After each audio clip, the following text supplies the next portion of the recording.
Plaza? 10-4 dispatcher. Verify address. It's Acer Plaza. Repeat, Acer Plaza.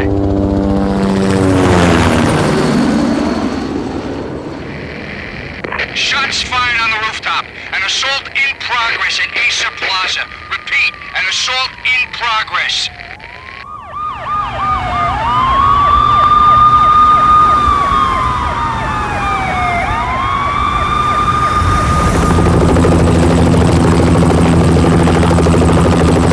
It's a war zone down here. 1085 dispatcher. Need additional units. Additional units now.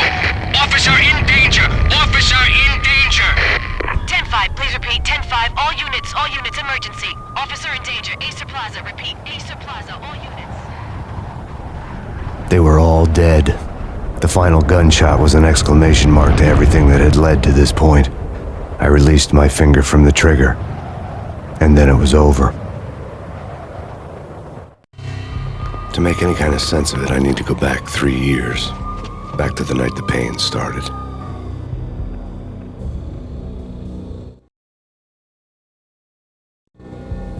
I was still on the force back then. NYPD, Manhattan, Midtown North Precinct, Hell's Kitchen. So when are you coming to work for me, Detective Payne? You'd make me work undercover in some hellhole. Sorry, Alex. Michelle and the baby come first. See? My last smoke. It's bad for the baby. That's you, Max. A regular Boy Scout. See, Alex? Still on for poker Thursday night, right? Like taking candy from a baby.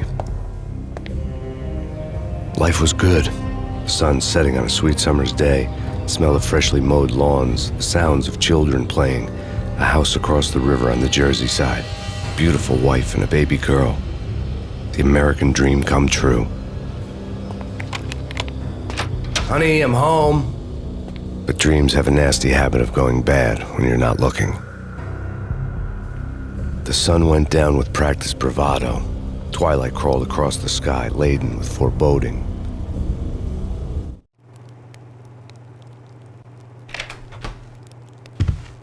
Michelle, honey, anybody home? I didn't like the way the show started. They'd given me the best seat in the house, front row center. What the hell? Something ugly had been tattooed on the wall, a map of things to come. It was a poison syringe, a magic tag full of diabolical meanings.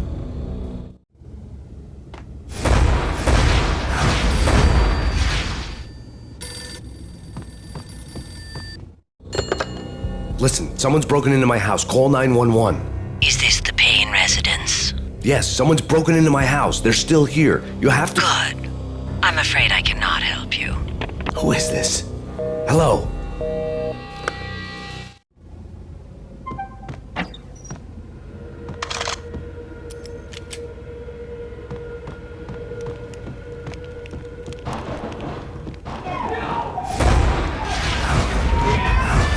Michelle!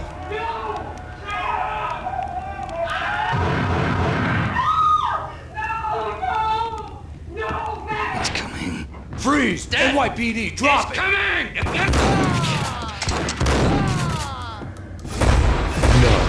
No, please God, no. The flesh of fallen angels!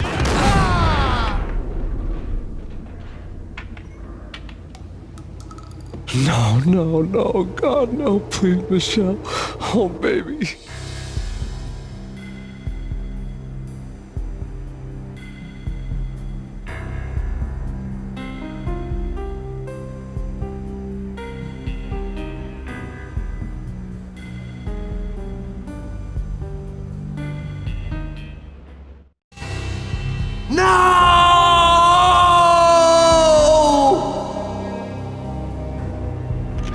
That was 3 years ago. Everything ripped apart in a New York minute. The killer junkies had been high on a previously unknown designer drug, Valkyr, V. After the funeral, I told Alex I'd be transferring to the DEA. It took us 3 long years to get a break in the Valkyr case. Then, finally, 2 months ago, a dime dropper tipped us off that Jack Lupino, a mob boss in the Punchinello crime family, was trafficking. I went undercover, infiltrated the worst mafia family in New York.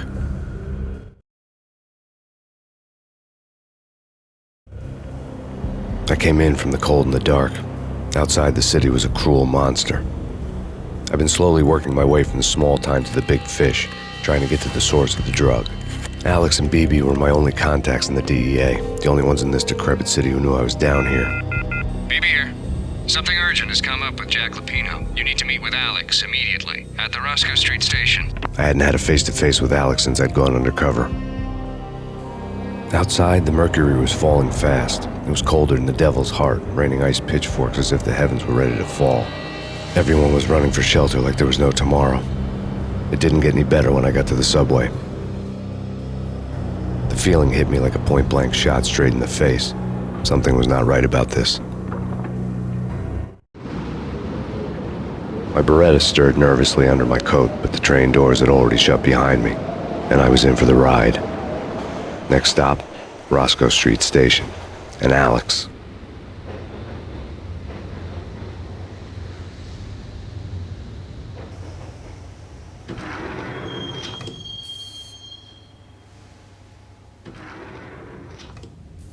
The station was drenched in gloom. Alex was a ghost, nowhere to be seen. I'd have to look for him.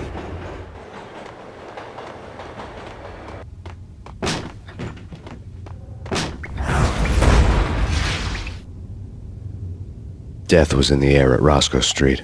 I'd have to find Alex fast.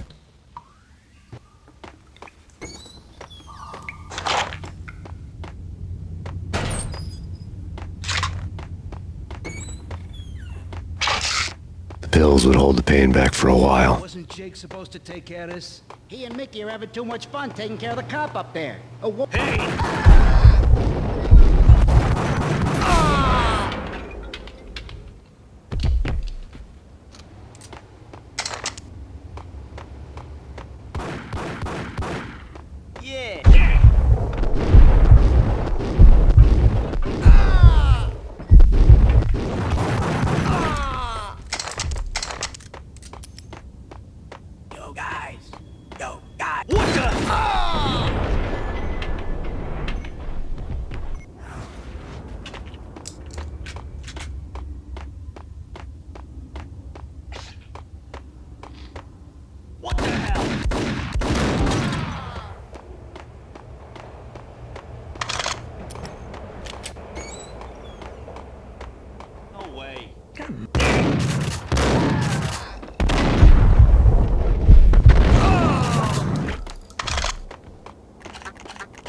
While looking for Alex, I had ended up in the middle of a big-time crime operation.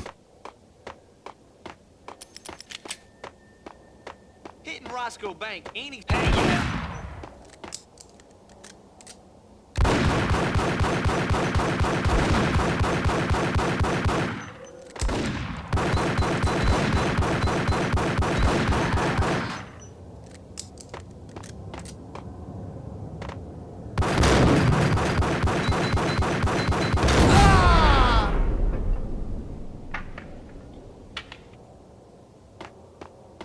The gate was locked. I would have to find another way to get to the tunnel.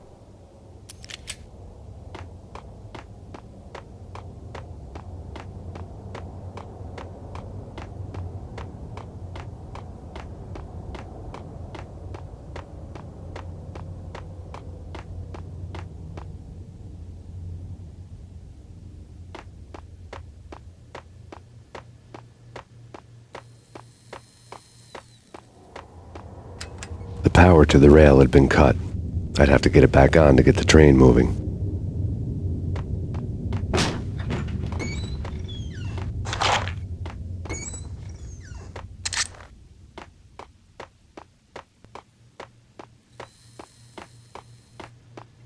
Listen, goodbye.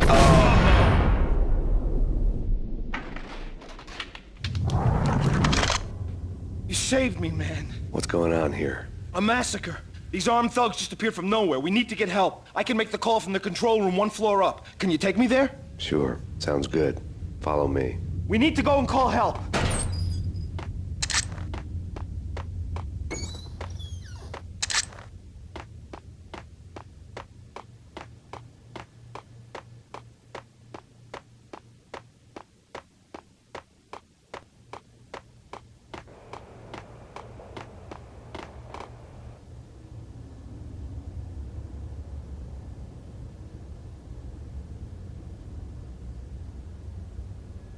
Home free. This way. Hold it. Out!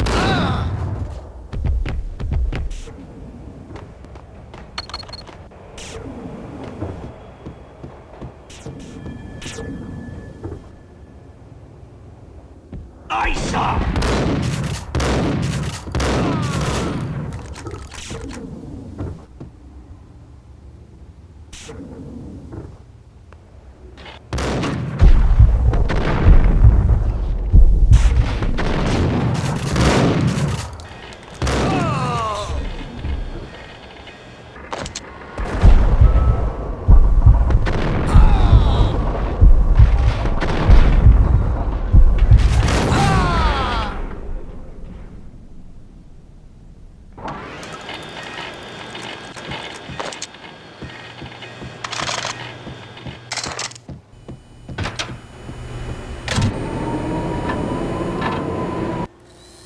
The train lit up like a Christmas tree. The power was back on.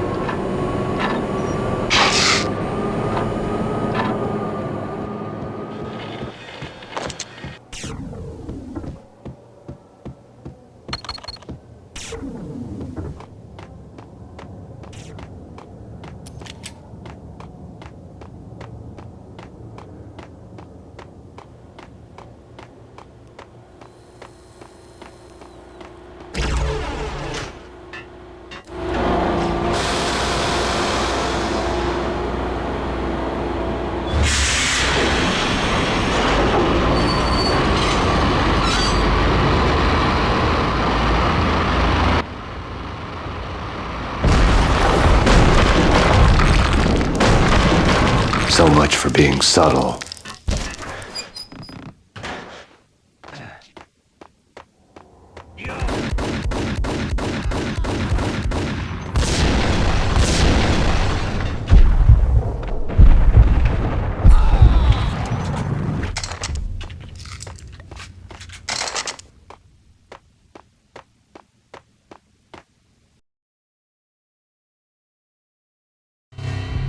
The rusty door led to an abandoned part of the station, closed off since the early 40s. Something big was going down at Roscoe Street. Maybe that's why Alex had wanted to meet me here. Maybe not. One way or the other, I was gonna find out.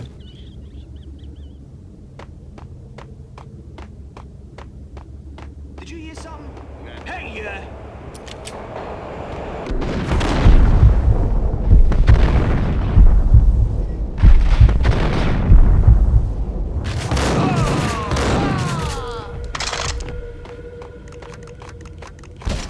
Hey!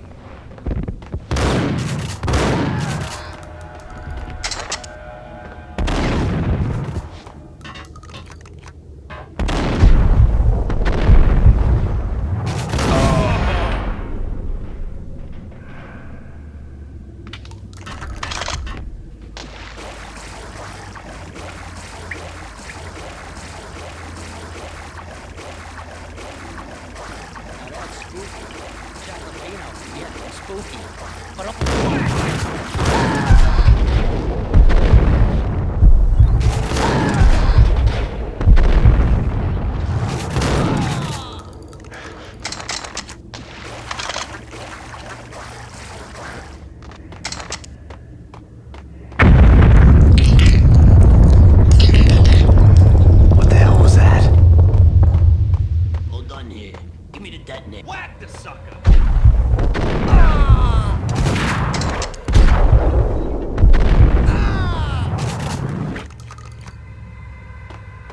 The door had been welded shut ages ago and the bomb was missing a detonator. Yo!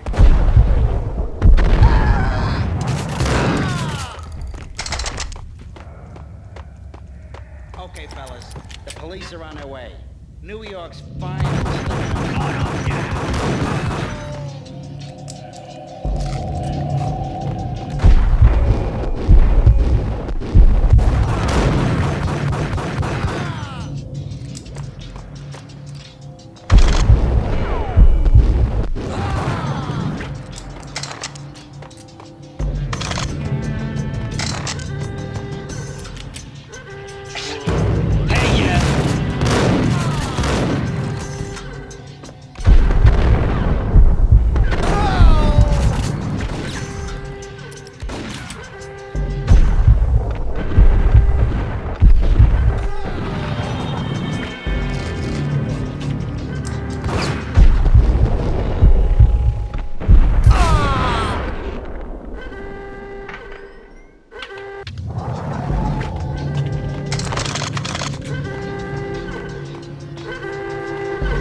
you, now live from the crime scene.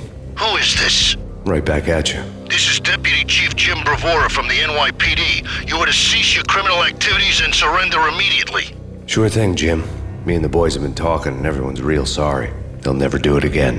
Who the hell is this? Being placed at the scene of a bank robbery wouldn't have tipped the odds in my favor.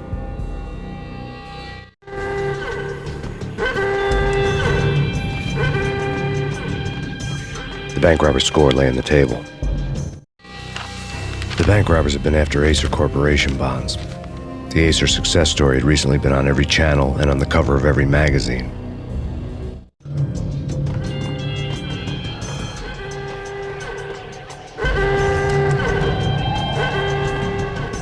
The bank robbers had left their tools on the table. Judging by the detonators, the crooks had bought enough explosives to send Lady Liberty into orbit.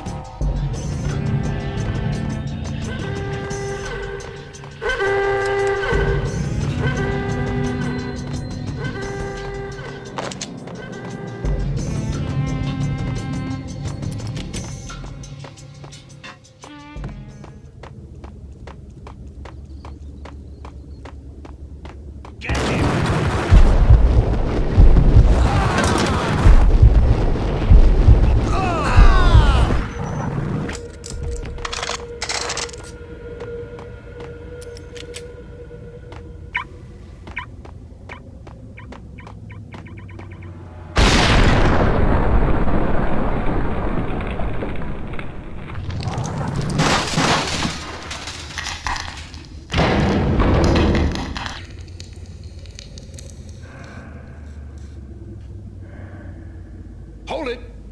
Max! Jesus, you almost gave me a heart attack! I nearly shot you! Alex, I'm glad to see you. What the hell's going on? There are more corpses here than at the city morgue!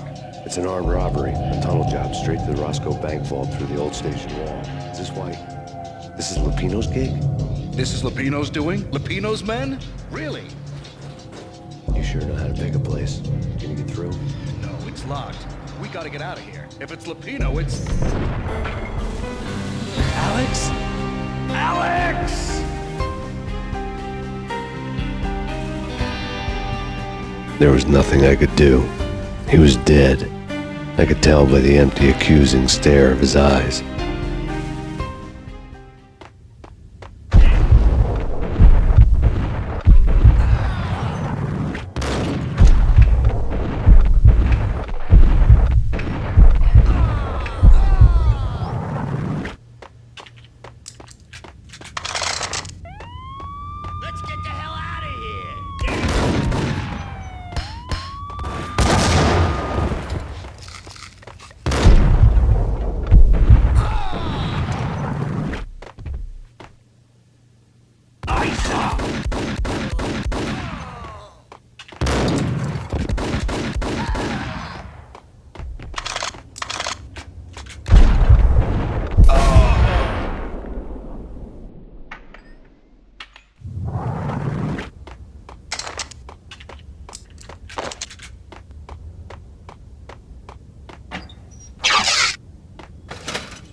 Alex had kept me relatively sane for the past 3 years.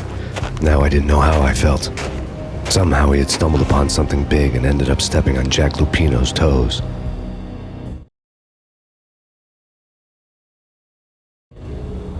Lupino ran his racket of sex, drugs, and contract killings from a sleazy hotel in a slum block of tenements.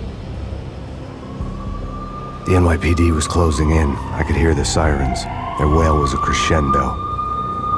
Lupino thought he could get us by taking Alex out and leaving me to take the fall for it. All he had gotten was my attention. I went for the hotel first. It was a sad old thing with flickering lamps and faded colors, cheap mobster punks and tired-eyed prostitutes. I walked straight in, playing It Bogart, like I'd done 100 times before. The place was run by a couple of murdering mobsters with shark smiles. The Finito brothers. Ladies and gentlemen, it's the pain in the butt. Pain to the max. You're killing me. Did you make that up yourselves, or you get some wino downstairs to come up with it?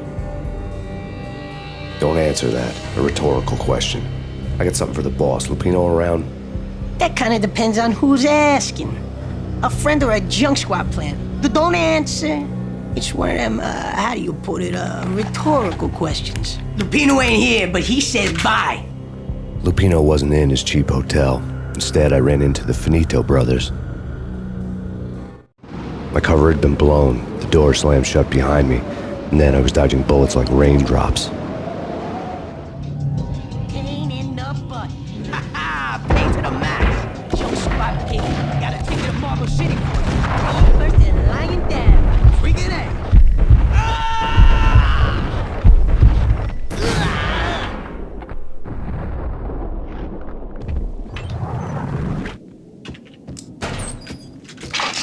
A letter on the desk caught my eye. I had met Lupino only once. The gangster ran all his rackets through his right-hand man, Vinny Gagniti. Gagniti was a high-strung whiner on the verge of breaking apart, like an overamped Energizer bunny. He had the brains to run the business, but he lacked the balls, always falling short, taking his frustration out on underage addicts and call girls. The V deal goes down at your hotel. Jack's exact words, quote, "Vinny, you're in charge of this one," unquote. Rico Muerte's coming to see it through. Anything goes wrong and everybody's gonna get dead. Goes double for you. Treat this guy real good. Anything he wants, you give him. Don't screw this up or you're finito, finitos. A V deal meant added security, locked doors, and lots of nervous thugs with itchy trigger fingers. I'd seen nothing coming in, but that didn't mean it hadn't been there. Rico Muerte was a regular Kaiser Soze, a spook story told to keep the apes in line. 313. The Finitos had scribbled Muerte's room number on the note's margin. Bosses! Everything all right? Bosses! Joey, Vigilio, you all right in there? They're not answering. Call the others. Tell them to come quick. Okay, but we can't wait for them. We gotta go in now. Bosses, we're coming in. It's Payne!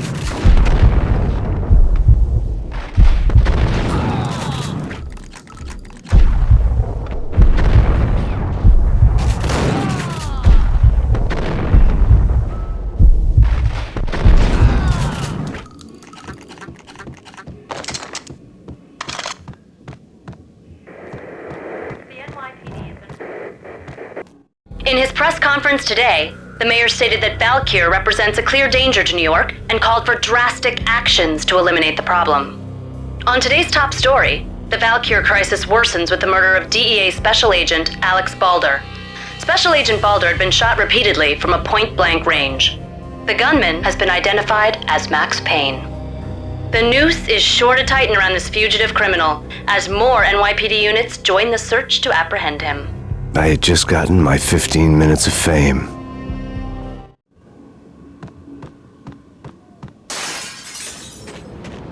Yeah, something's wrong with the bosses. What the heck?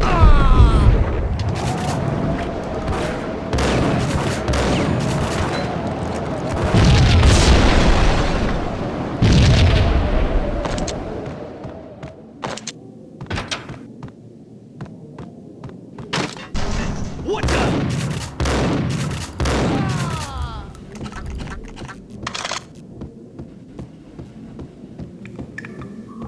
Previously on Lords and Ladies. What the? Lady Amelia, Marquis Valentine asks for an audience. My lady. My lord?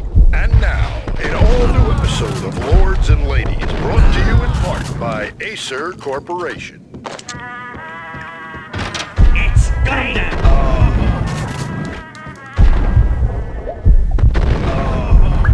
My lady, there is a matter of great importance I must bring to your attention. There is? Indeed, my lady. Piece of crap! From the very there has been something blazing. My lord, you should not speak so. But my lady, I must. I forbid you. This cannot be. This must not be. Why, my love, why? My lord, it is too... Tonight, the city's fight against the nightmare drug Valkyr took a turn for the worse as DEA Special Agent Alex Balder was found brutally slain at the Roscoe Street subway station. A suspect was seen leaving the site only moments after the shots had been fired, and the NYPD is currently in pursuit of Max Payne, a repeated felon believed to be armed and extremely dangerous. And now the weather. The worst winter storm in recorded history continues to pound the city. Do not force me to speak the words. I beg of you, I must know. I would rather die than not know. Yes, my lord, we should both be... V-head junkies could go off without a warning. I had to be careful. I am... Think I'm dead? My lord, I am your...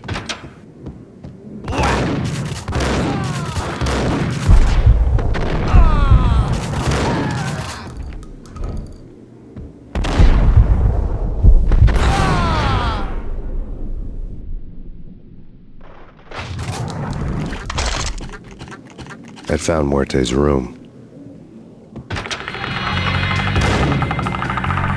Muerte had received a letter. Our investigation had turned up nothing to link Angelo Punchinello, the head of the Punchinello family, to Valkyr. All tracks had ended with Jack Lupino. The letter in Muerte's room was signed by the Don himself. It was the first hint that the Kingpin knew what was brewing inside his syndicate. The trouble you got into after the Chicago screw-up. The Punchinello family bailed you out. You have been waiting for a chance to pay us back. One of our trusted boys has a monkey the size of King Kong on his back. And we need your special skills for backup on a major deal. Collecting evidence had gotten old a few hundred bullets back. I was already so far past the point of no return I couldn't even remember what it looked like when I had passed it.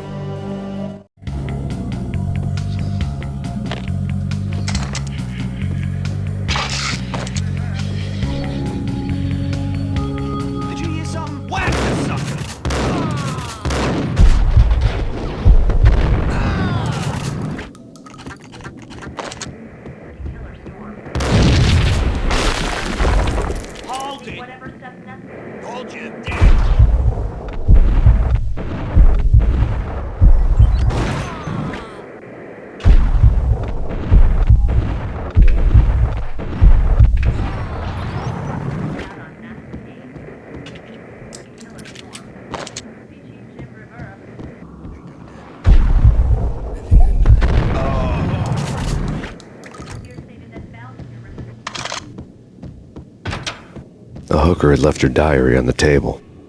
The diary belonged to a hooker named Candy Dawn. The read would have made a vice cop blush. Had talks with the mystery hag over the phone again. Sent her the latest One-Eyed Alfred tape. As long as the hag keeps paying for the tapes, the old man could come every day for all I care. She had a nice sideline, making secret X-rated flicks of her clients and selling them to the highest bidder. It would get her killed if her V-fix for the day didn't do it first.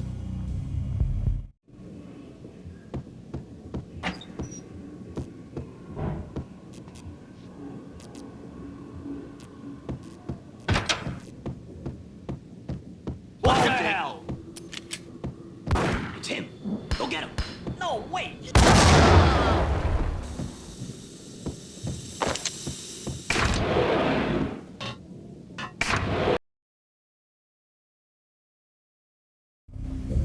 The old service elevator rumbled down to the bowels of Jack Lupino's hotel.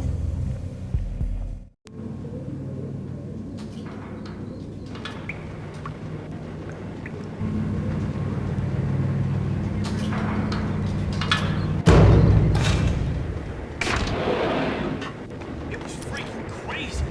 The cops were doing there.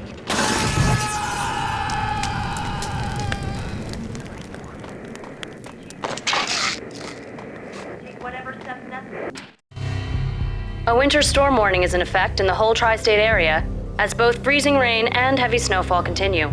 Many roadways are already closed, and people are advised to stay indoors. The severe blizzard has ravaged New York for 3 days now, with no end in sight. We'd been snowed from the start in the Valkyr case. The forecast said there was plenty more where that had come from. But the snowbound city was on my side. Less chance of innocent bystanders getting caught in the crossfire.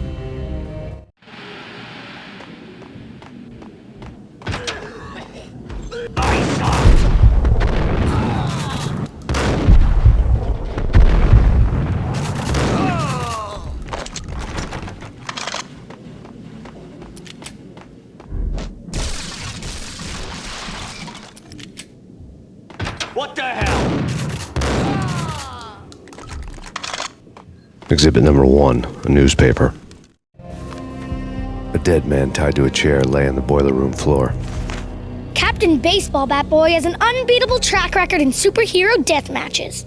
But a six-pack of root beer gets me every time. The murder weapon was a baseball bat, now lying in a pool of drying blood next to a newspaper folded open on a Captain Baseball Bat Boy comic strip.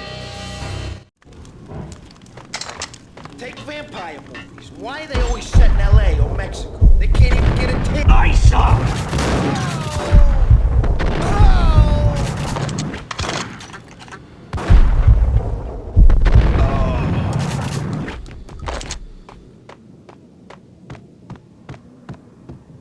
Chill with the guns.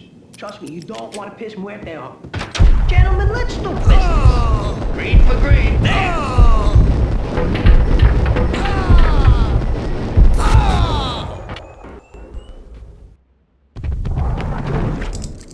A lifetime ago, this would have gone down as a narcotics arrest. The transparent cylinders glowed green, full of Valkyr. It was dirty money. There was a key on the table.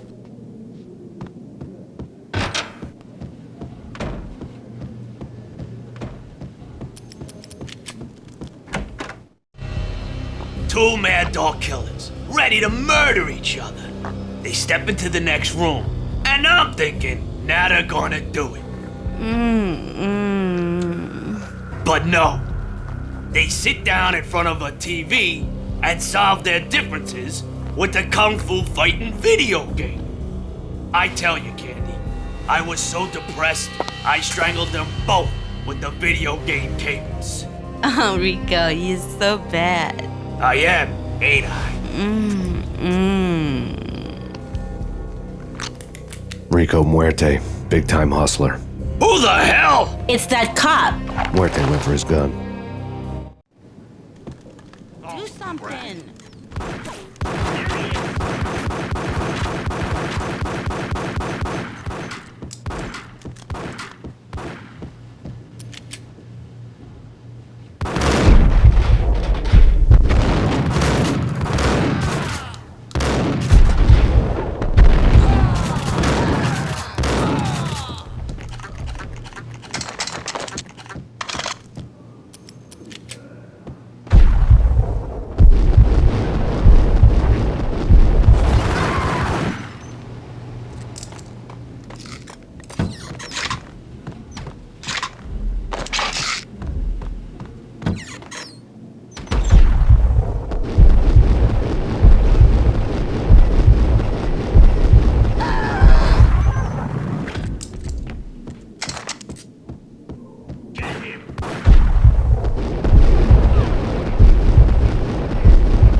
The antique switchboard was still in use. There was an old telephone switchboard in the back room of the reception area, the kind that made phone tapping child's play. It wasn't hard to picture a fat pimp sweating with headphones on, listening to his hookers talk dirty and fake orgasms over a web of party lines, the blood veins of New York. Right now, there was a different set of moans and groans going on. Boss, Cornelia, it's Max Payne. He came, started capping us. He killed her. Are you freaking kidding me? He's just one lousy cop. You better be freaking kidding me. Whack him. What's the freaking problem? Hello? Answer me. Hello? The word was out. A deadly virus released into the city's corrupt circulatory system. Something wicked this way comes. Max Payne at large.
turn around, walk away, blow town. That would have been the smart thing to do. Guess I wasn't that smart.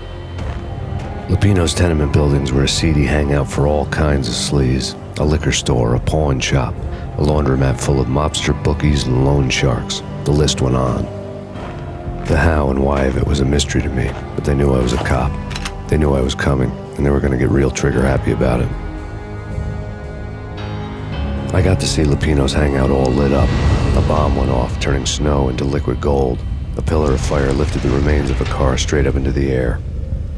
The flames were highlighted on the hood of a black Mercedes-Benz as it coasted down the street real slow, as if the driver didn't have a worry in the world. I got a good look at the man riding shotgun. It was Vladimir, the head of the local Russian mob, the fly in Don Punchinello's soup. The ringing in my ears was the sound of a mob war being waged.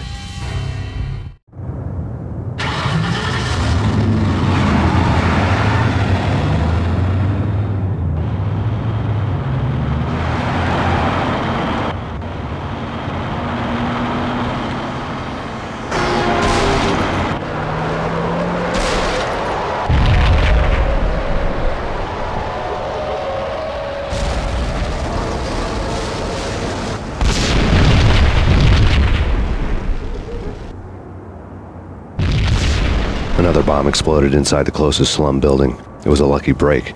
The goons inside were spooked, but luck always came with a price tag.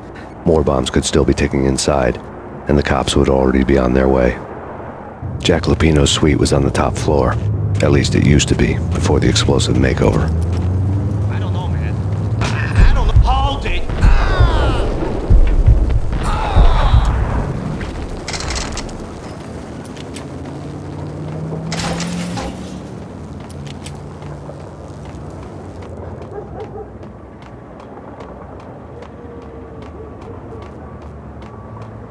The headlines were a depressing read.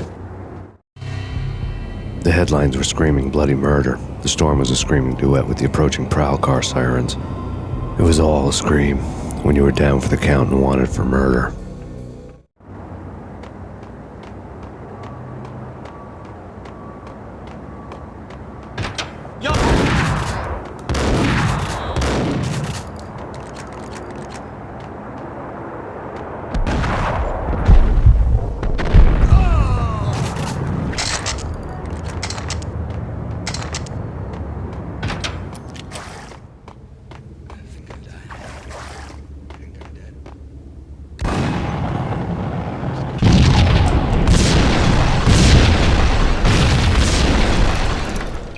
The whole building was rigged with explosives.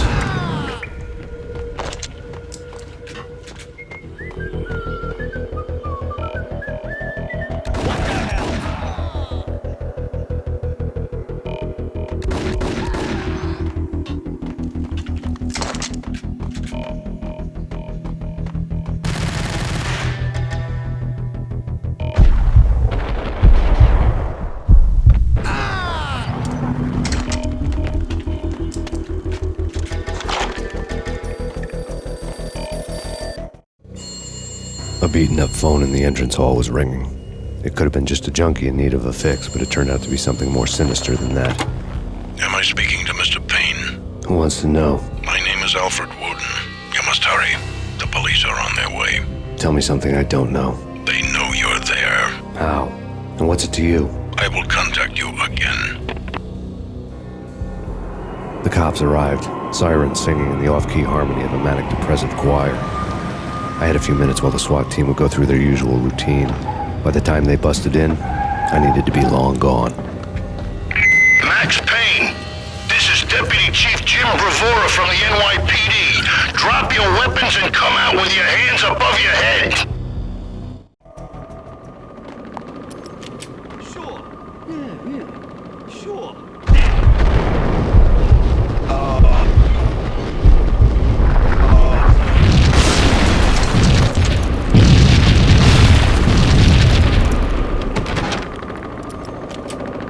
Someone had left a letter on the counter.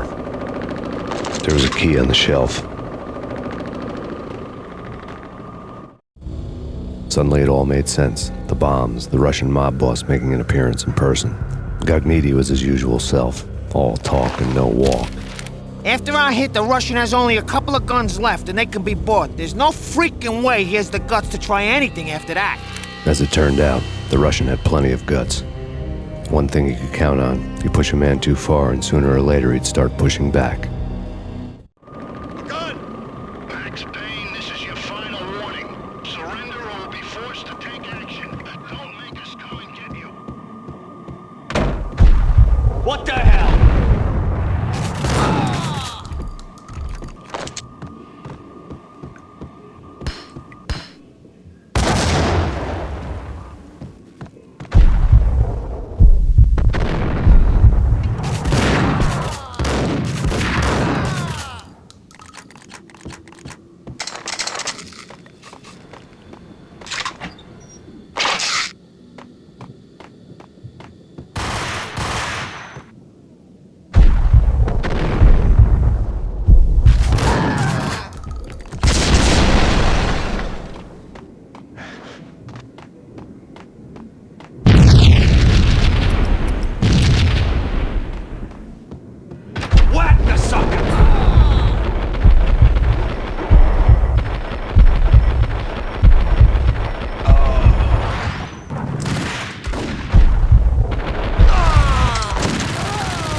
The bombs had destroyed all the stairs up to Lupino's office.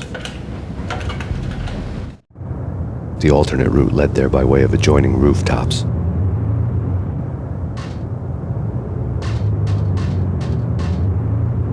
It's never been this cold. Never ever. It's like the sky. Yes, sir.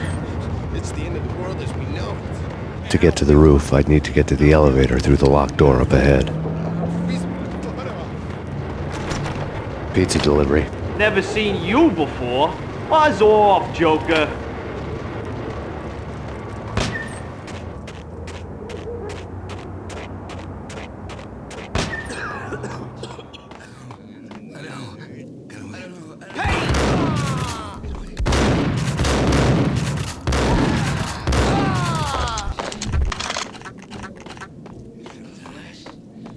What the hell?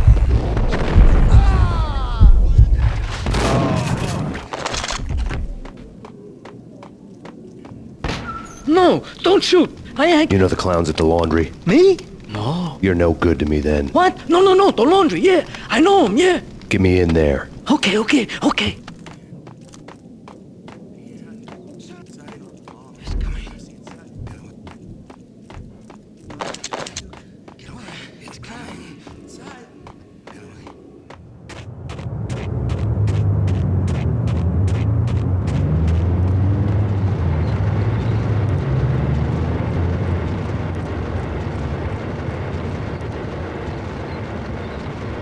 It's me. Open up. Let me in, quick. Not so fast.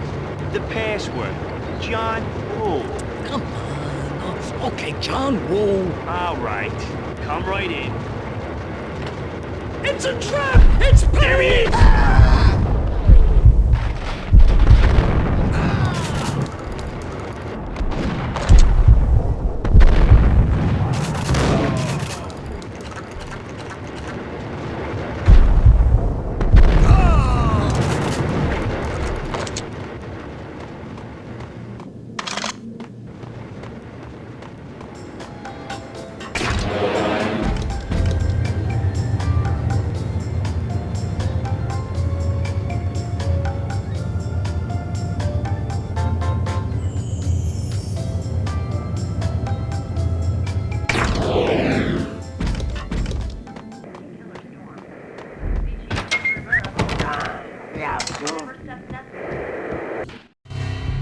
New York City is in crisis tonight, with reports of Valkyr-related gang war in the streets of the Bronx.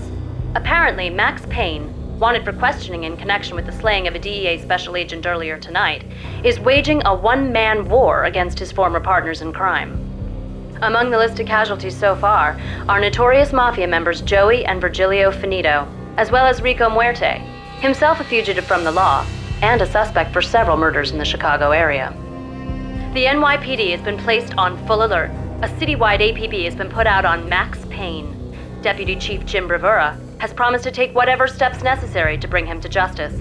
What those steps may be remains to be seen. For NYCNN TV News, this is Kira Silver.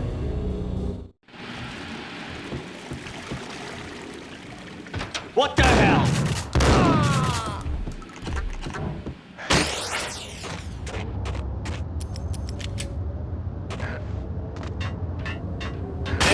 Phone address unknown. I don't want to go there. It's the last place I've been. But that's where I always end up anyway. Only it's not me talking to that pink flamingo, but someone who looks the part down to the finest detail. Except that he's evil. I'm hiding in the shadows, watching the flamingo speaks. It says.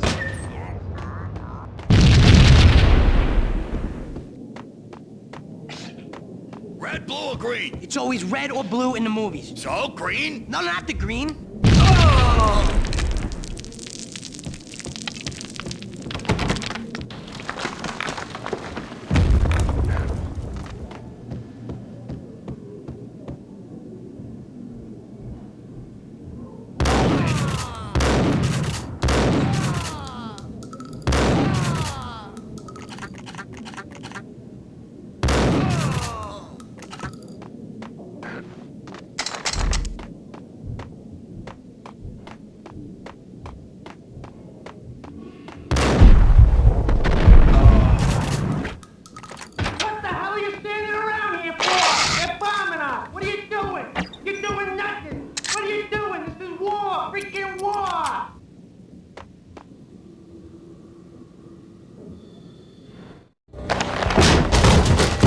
Vinny Gognitti, just the man I've been killing to see. Payne? Freaking Fed! I knew from day one there was something screwy about you. What do you think you're doing? You're a freaking cop. You ain't got squad on us.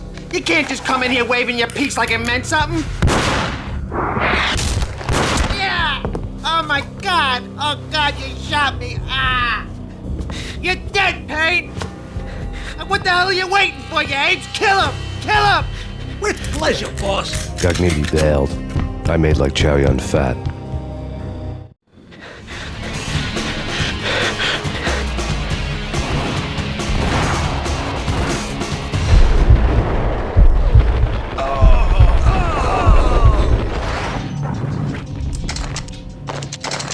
A crumpled letter lay on Gognitti's desk. The letter was addressed to Don Punchinello, but Vinny had never had the nerve to finish it. Jack's gone voodoo. Just the other night, he shot Dino because he wanted to see what his brains looked like splattered on the wall. He's a freaking mad dog. We're running out of men and business fast. Gognitti had been living in mortal fear of his boss. Jack Lupino was a psycho.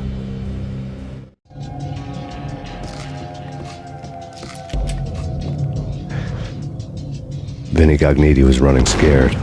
He could run, but with a bullet in his stomach like a broken bottle of Tabasco, he was quickly running out of time. He knew where his boss was, and I wanted to square things up with Jack Lupino. Gognitti would be moving fast. I don't know about angels, but it's fear that gives men wings.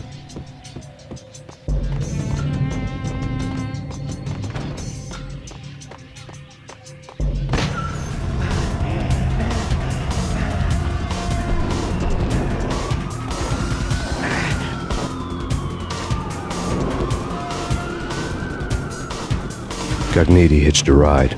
To catch him, I'd have to follow his lead.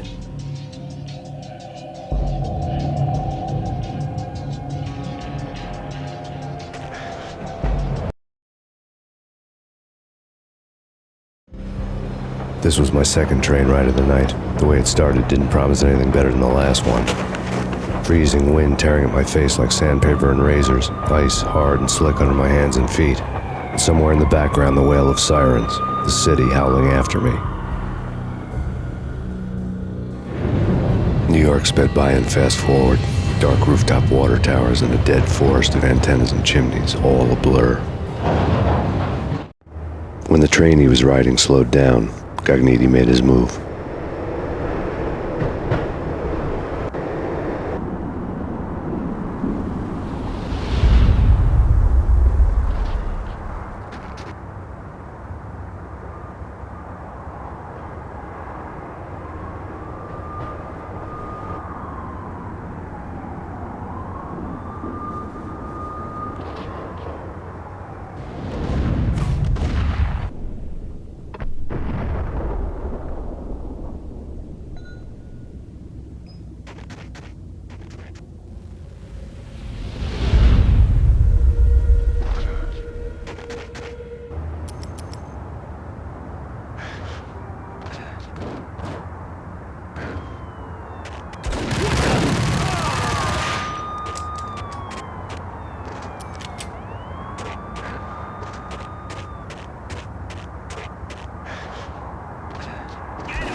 Shoot the bastard! Okay, boss, you got it. No problem.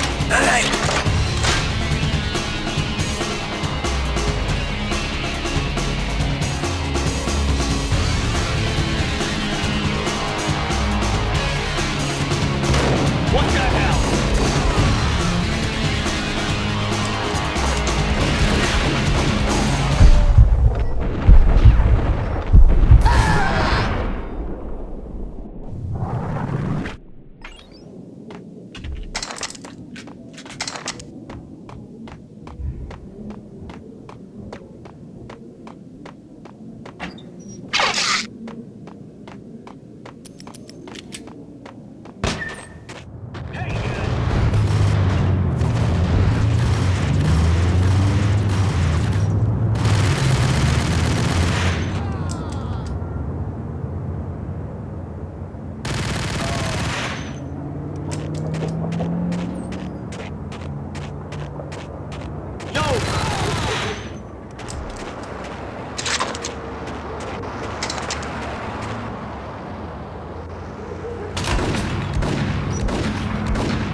Yo!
Max Payne has nowhere left to go. We are very close to capturing him. You'll get a full statement then. Right now, I've got better things to do, ma'am. That was Deputy Chief Jim Bravura from the NYPD with no further comment at this time.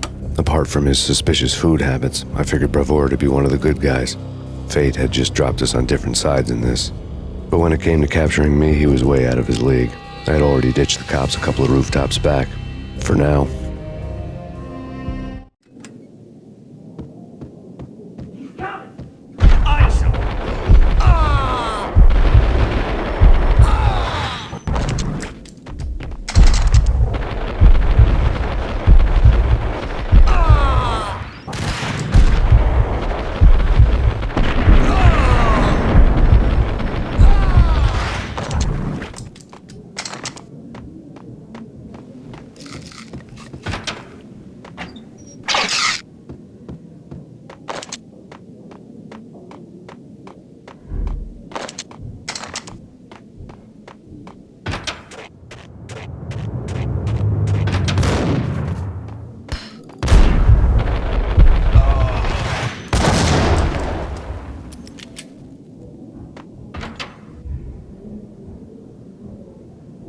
Open, goddammit! Payne! I'll kill you, you lousy freaking cop!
Gagniti ran out of steam in a dead-end alley with steam boiling out of the sewer grates like all the fires of hell were burning high beneath us. It was shakedown time. Where's Lupino? Screw you! Bad start, Vinny. Police brutality! I rate pretty high on that. You can't just hurt me in cold blood? Just keep telling yourself that. Listen good, Candyman. I'm not gonna be anybody's fall guy. I wanna know where your boss is hiding. There was no glory in this. I hadn't asked for this crap. Trouble had come to me in big dark swarms. The good and the just were like gold dust in the city. I had no illusions. I was not one of them.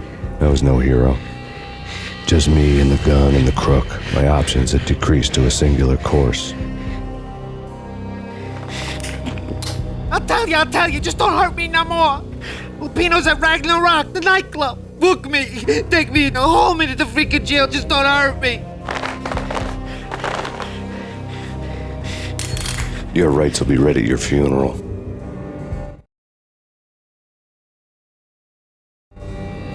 Ragna Rock was Lupino's private nightclub, a den of drugs built into an old theater.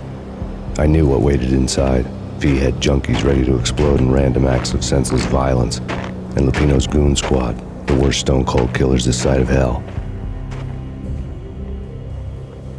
Ragna Rock was as inviting as a headache, flickering and flashing to a machine gun beat. The belly of a nightclub was a gothic theme park that began with bondage games and led to the nasty stuff from there.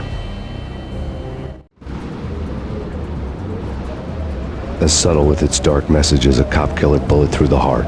Like father, like son, just like Jack Lupino.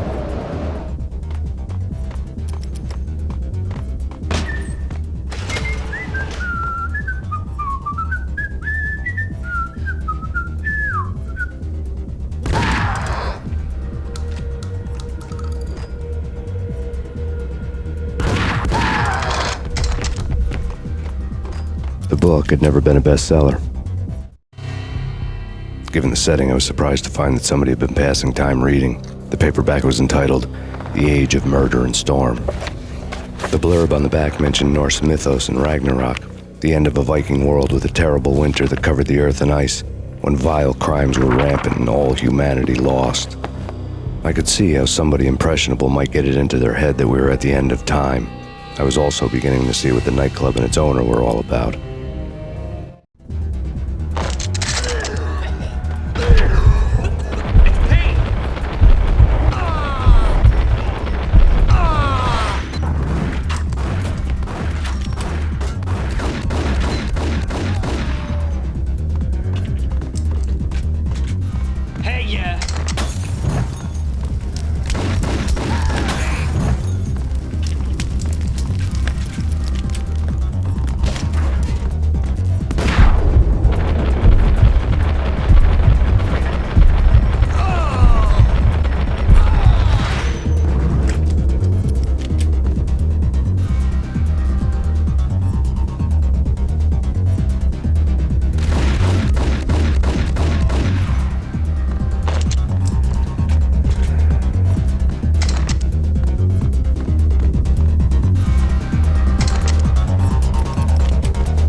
Books on the occult had been piled on the table. The room was stacked with light reading, such as Necronomicon, Witchcraft, and Paradise Lost. Old exotic titles like Malleus Maleficarum and De Umbrarum Reini Novum Portis. Books with pentagrams on their covers, all dealing with the occult and the infernal, lying between stacks of horror videos and a couple of Ouija boards. The only thing I could take seriously was the thought of Lupino taking it seriously. He had been spending a lot of time getting intimate with the guy downstairs.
The backstage area led to Lupino's inner sanctum. The hot air inside was like an invisible wall, thick with incense and something else, a sickly sweet smell that made you gag. This was the rotten core of the Big Apple. Lupino lurked somewhere ahead, like a spider at the center of his web, waiting. The vapors in the air started to make my head swim. Torn pieces of a letter lay scattered on the sofa. Punchinello had threatened Lupino in writing. The note had been torn to pieces, bloody fingerprints all over them. Don't want you to think that one of my boys is not playing with a full deck. Shape up, Jack. We are running a business here. I'd hate to send the trio to strong-arm you. The trio were the Don's notorious henchmen. It was obvious that Lupino hadn't been intimidated by the threat. Lupino's notes covered the table. Jack Lupino was crazy, all right. The table was scattered with notes of demented arcane nonsense written in rusty blood, a mishmash list of demons, devils, and dark gods evoked. Beelzebub, Asmodeus, Baphomet, Lucifer, Loki, Cthulhu, Lilith, Hela, blood given to you all. He was after that old Faustian deal, your soul for power and fortune. Just sign on the dotted line with your blood. Lupino's notebook lay on the pedestal. Jack Lupino was crazy, all right. Mythic wolves, let loose to devour the sun and the moon. Lupino is the wolf. I'm Mr. Beast, the big bad Fenris wolf. I'm the end of the world man, wearing the flesh of fallen angels. After Y2K, the end of the world had become a cliché. But who was I to talk? A brooding underdog avenger alone against an empire of evil, out to right a grave injustice. Everything was subjective. There were only personal apocalypses. Nothing is a cliché when it's happening to you. The flesh of fallen angels! Come to me all! Astaroth, Beelzebub, Asmodeus, Baphomet, Lucifer, Loki, Satan, Cthulhu, Lilith, Hela! Blood to you all! Secret, living under the skin of reality. I've seen it. The corruption of flesh.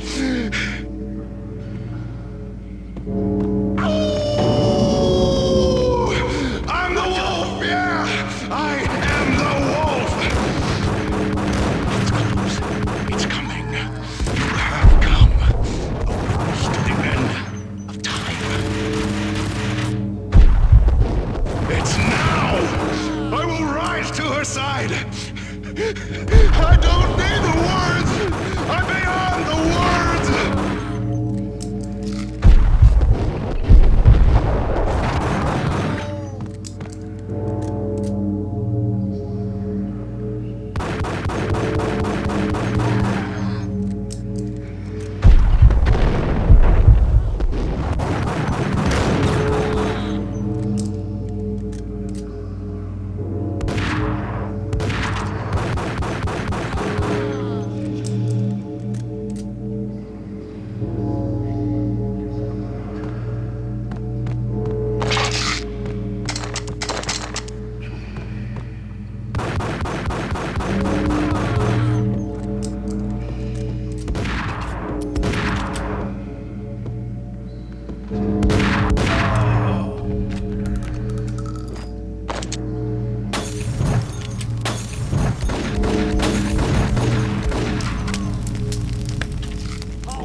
I had known there'd have to be a catch in it somewhere, and this one was the Empire State Building of catches. Lupino was pumped up and dying to go 15 rounds with a mutant alligator. And then he started this spooky monkey talk, straight from a bad dream. Mine. I have tasted the flesh of fallen angels. I've tasted the devil's green blood. It runs in my veins. I've seen beyond a world of skin, the architecture of blood and bow and arrow. Death is coming! She is coming, and hell follows with her. This is the twilight winter.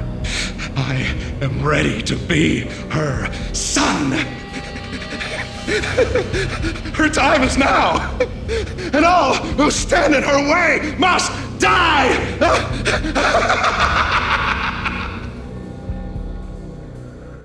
Die! You'll die! You'll die! Now! All die! The wolf!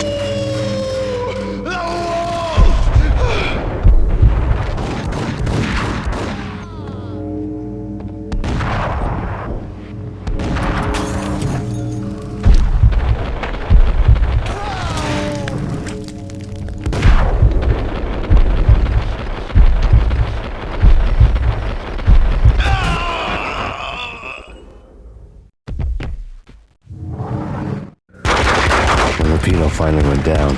I wanted to make real sure he'd stay that way. V was a bad monster. Turned them into friggin' zombie demons from outer space.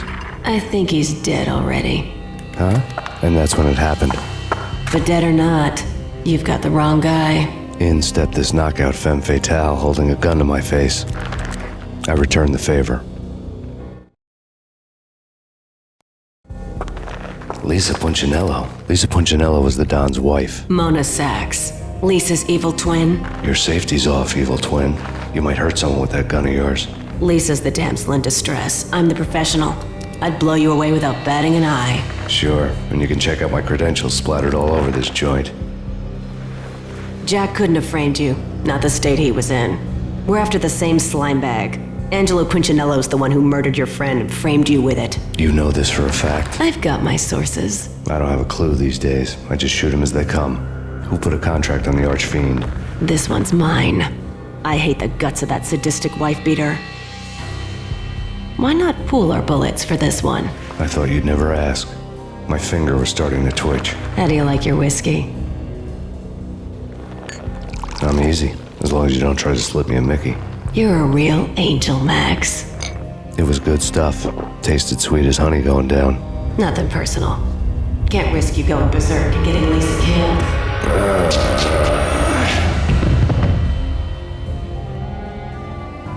The nightmare was always the same. Violent shapes moving in darkness, old and ugly. The killer's mad laughter was a riddle filled with wicked innuendo.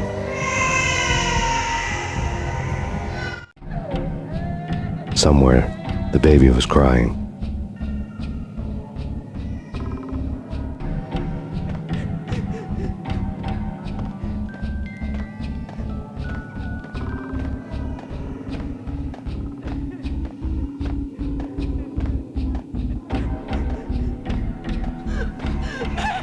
No, please, Max. Why? I didn't mean to. I'm sorry.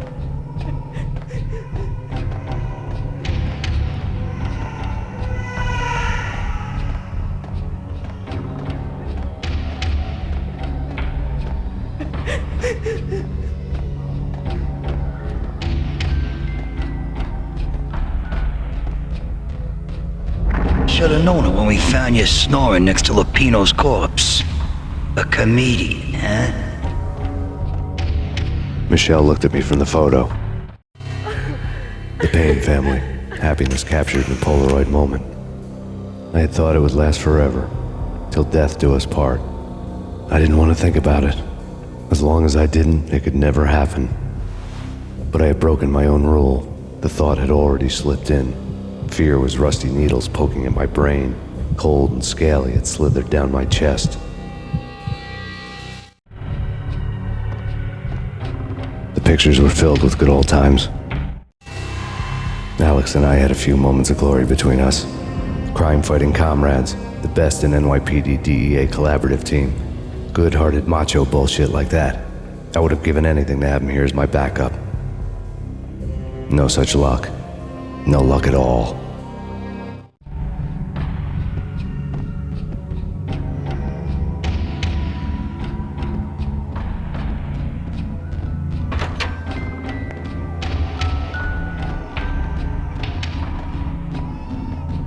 I really love to watch cartoons. Captain Baseball Bat Boy's my favorite.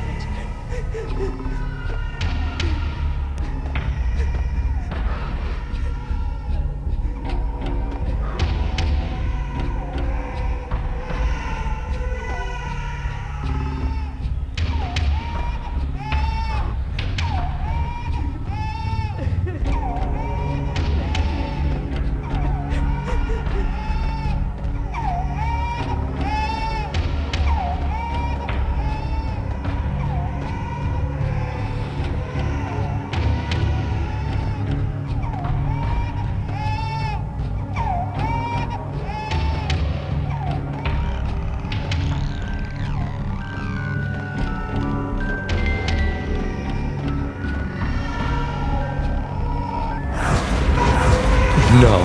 No, no, please, God, no.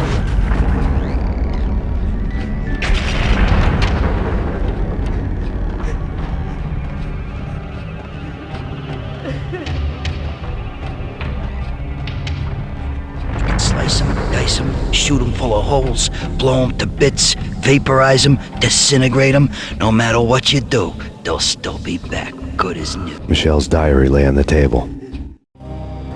Michelle was working part-time in the district attorney's office. Her diary was open on today's entry, her handwriting all pretty curves. An army dossier found its way to my desk yesterday. Valhalla? Isn't that a Norse myth? Something about Vikings? I tried to tell Max about it, but he was busy, that cute frown on his brow. Guess it's nothing, just a mix-up at the courier service. From now on, I would always find time for her. It was a hollow promise. Too little, too late.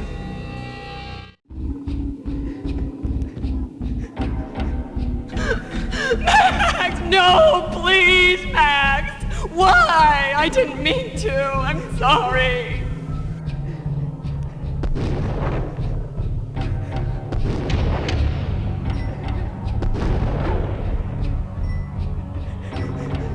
Murderer! You killed her! Nothing like that ever happens in the real world.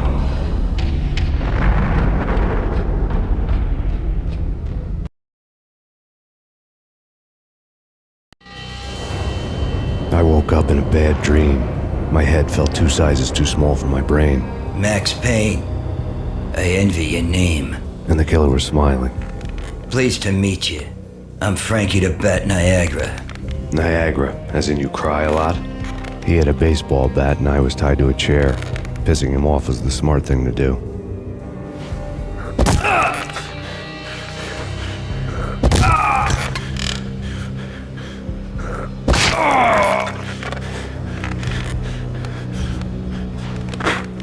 Nothing wrong with a little laugh now and then. Take me, for example. I love to watch cartoons. Cartoon violence is a fascinating thing. Let's take a break. I need to take a leak and maybe grab a cold one at the bar. Don't worry. I'll be back to finish this off. And then, it's checkout time. You play, you pay, you bastard. He swaggered out, and the door clanged shut behind him, locks clicking into place. Everyone makes mistakes. Mine hadn't been to crack jokes about the goon with the bat. He'd have cracked my skull regardless. It hadn't even been to trust a girl with a gun. I had blindly gone after the first bad guy on my hit list when I should have been aiming further up the ladder, at the head of the Punchinello family. I couldn't bring myself to be pissed at Mona. Guess I had a soft spot for her pretty face.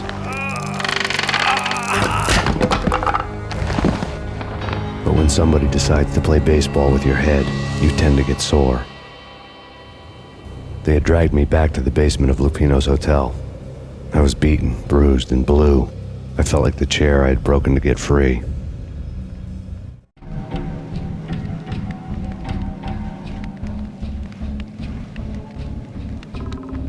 All I had was Niagara's bat, sticky with my own blood. Without a gun, I'd be no match for Frankie's men. I'd have to play hide and seek with them. It's Frankie's turn. Hey! What the?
Another newspaper caption for a murder scene.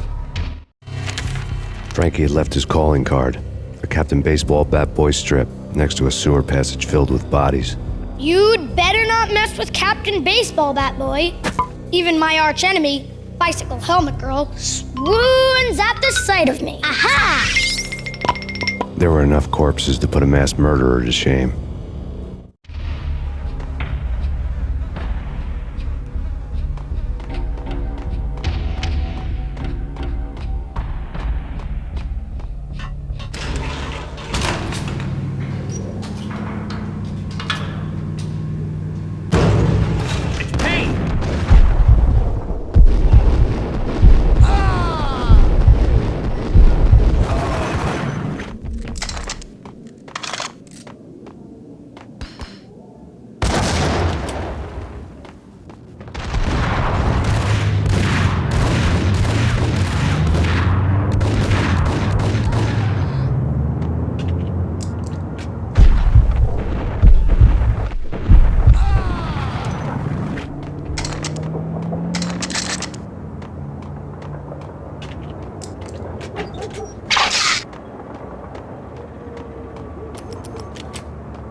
Things were fast going from bad to worse.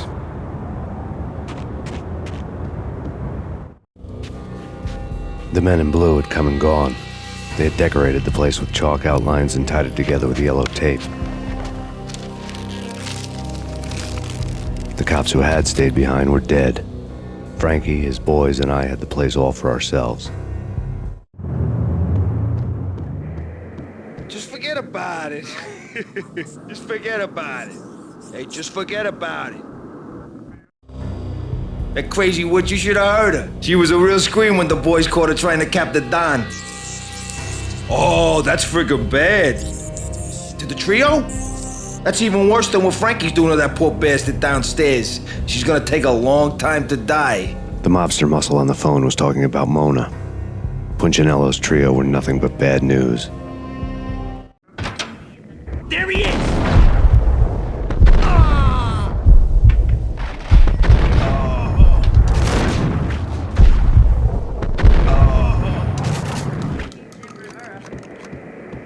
More evidence that Punchinello didn't like me much.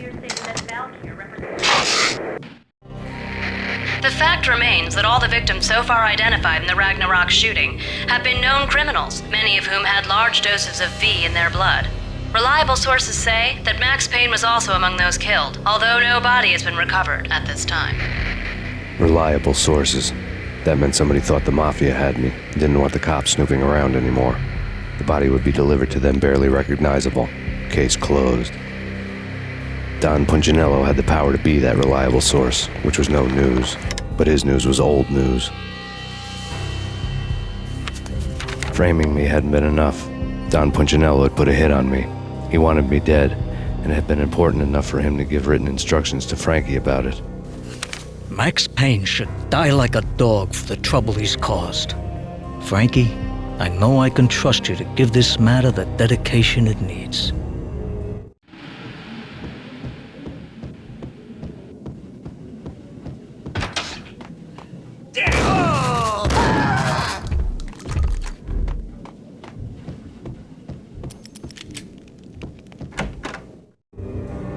The hotel bar was fast developing quite a history. True to his words, Frankie was there, having a beer. Jesus Christ. How the hell did you get loose? Got bored waiting. Thought, what the hell, we could just as well finish this here.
You think you've been a lovely iron.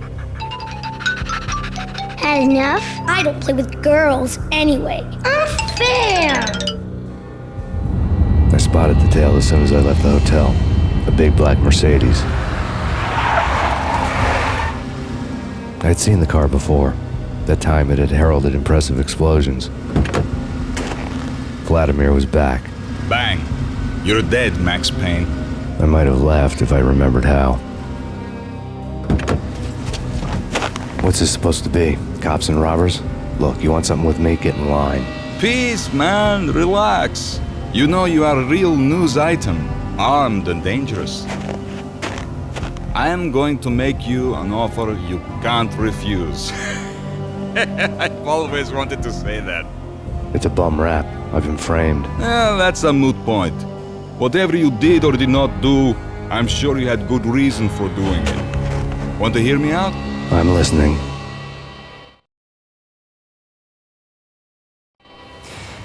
Punchinello messing with V is bad for business all around. But that's not all. There is this guy, Boris Stein, used to pull jobs for me. He's the captain of the cargo ship Charon. Now the bastard turncoat has gone over to the other side, Punchinello's. The ship's loaded with high-res hardware, guns, my business.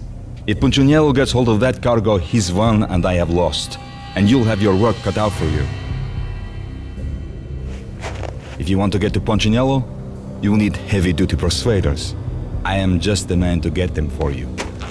Change the ship back under my flag, maybe pop 2 in the traitor Dime's head while you're at it. You'll get enough guns to start the apocalypse. You in or out? Let's get this show on the road. Vladimir was one of those old-time bad guys with honor and morals, which made him almost one of the good guys. None of us was a saint. The Brooklyn riverfront was a maze of rusty containers, sharp-boned cranes looming up from the snowstorm. On a night like this, you couldn't help but think of the dark army of dead men sleeping with the fishes, cement shoes in line. No Minotaur lurked in this labyrinth, but somewhere out there, on the clanking deck of his cargo freighter, the skipper of the Chiron was waiting, like the ferryman of the river Styx.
doubted the letter was a receipt.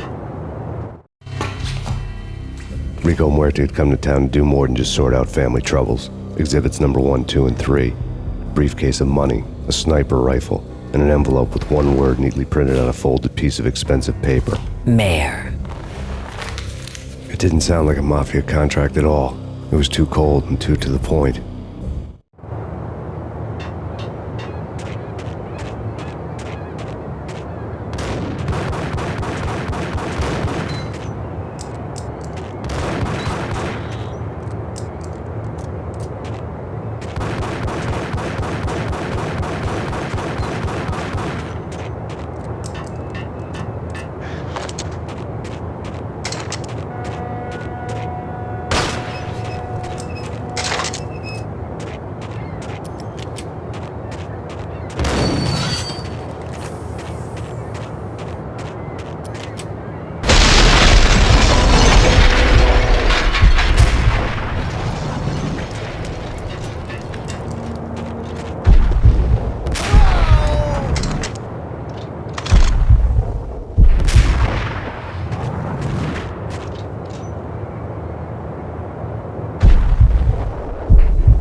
I had found Boris Dime's ship.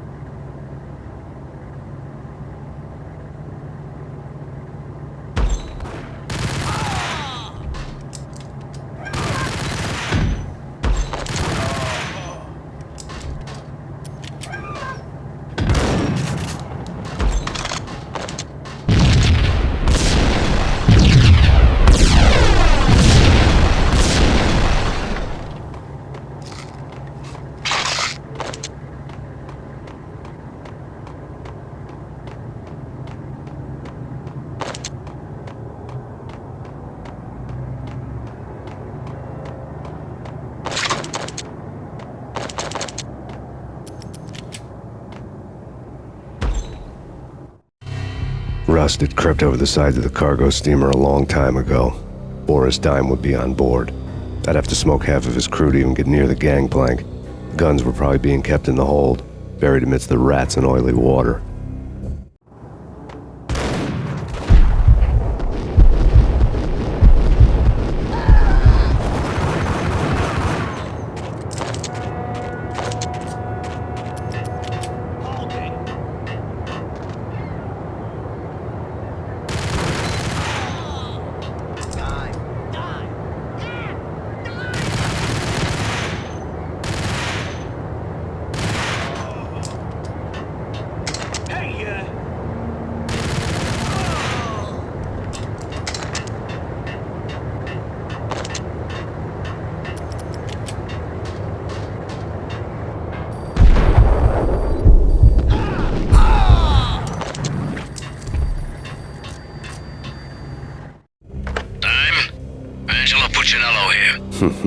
Angie, tell me, how much did Dime cost you? I bet it was more than his name. Max Payne. Right the first time. You're dead, punk. You sure you're not confusing me with Boris here? But you are right, of course. Pretty soon we should get together and have a talk. You son of a... Pissing Punchinello off was a dangerous game, but when people get mad, they make mistakes. I should know. That's where I wanted Punchinello, mad enough to trip over his own feet, preferably into a grave.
Anybody who says different is calling me a liar.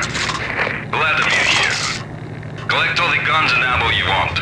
Meet me on the bridge afterwards.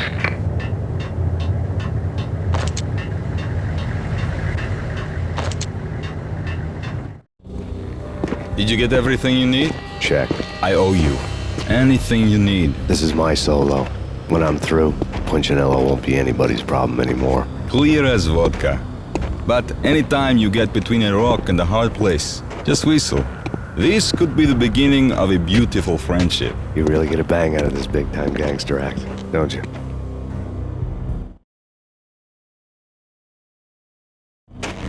Even with all this firepower, I figured I couldn't get to Punchinello at his manor. I could only hope that he wouldn't pass a chance to hear me beg to see he's won. This is Max Payne. I want to cut a deal. That's what everybody keeps telling me. I got your ship and her cargo. I want to meet. No pain, no gain. Capiche? You know my restaurant? Yeah, I know it. 1 hour. Punchinello's restaurant had seen better days.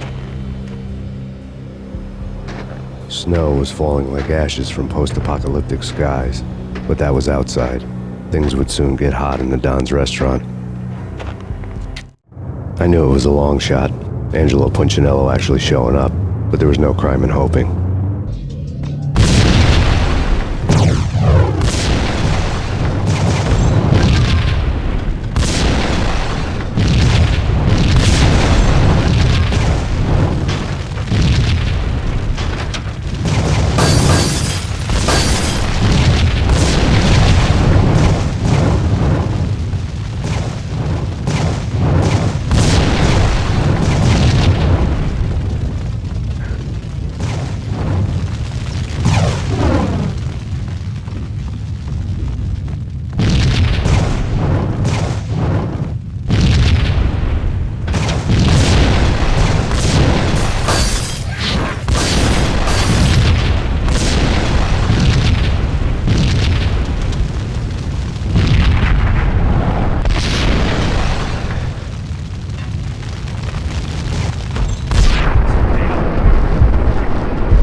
Punchinello was burning to get me. The feeling was mutual. He was trying to put out my flames with gasoline.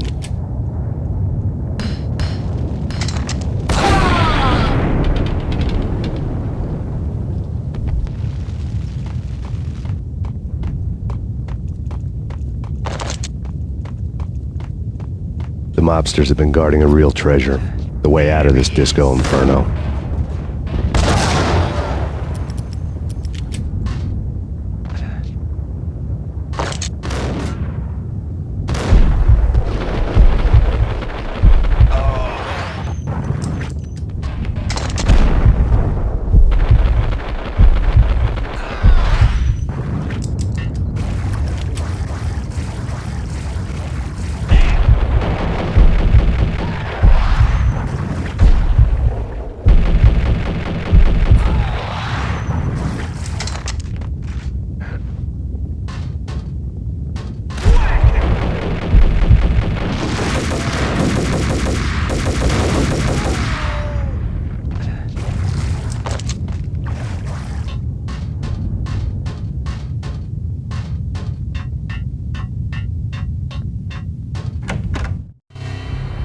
Vlad had seen my smoke signals.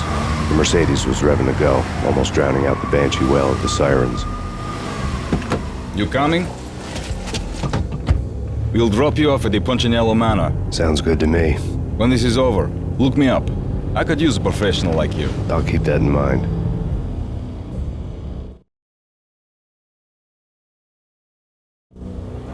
The night groaned with cold. The garden lights flickered nervously. In their light, the falling snow was dead white before the darkness ate it up. I had heard the stories. The trio were mad dogs. They'd have hung the heads of their enemies over the manor gates if the capo had only let them. Punchinello wanted pain. He'd see the pain. The trick in my situation was that there was no trick, no matter what the movies tell you. No rules, no secret mantra, no roadmap. It wasn't about how smart or how good you were. It was chaos and luck. And anyone who thought different was a fool. All you could do was to hang on madly, as long and as hard as you could. Someone had graciously left the back door open for me and killed the guards. My money was on Mona. I knew the trio would be standing between me and Punchinello. I had read their rap sheets, thick as phone books. No one would be walking out of here alive. The numbing cold of the broken night had followed me in. Upstairs, the trio tangoed down the manor halls to the silent rhythm of their murderous hearts. The blood of their victims rust on their lips. Vince Mugnano, Pilot Providence, a.k.a. Big Brother, and Joe Deadpan Salem. The pistol was a frozen lump in my hand, piercing the skin, gnawing me to the bone. In death, the thug had been promoted to messenger. Someone hadn't enjoyed the Don's hospitality. Someone with a flair for the dramatic. Someone who had let herself out of a locked cell and past a couple of armed guards. My thoughts were on Mona again. I could only hope she was a good enough gambler to walk away while she was still winning, before she'd run into the trio.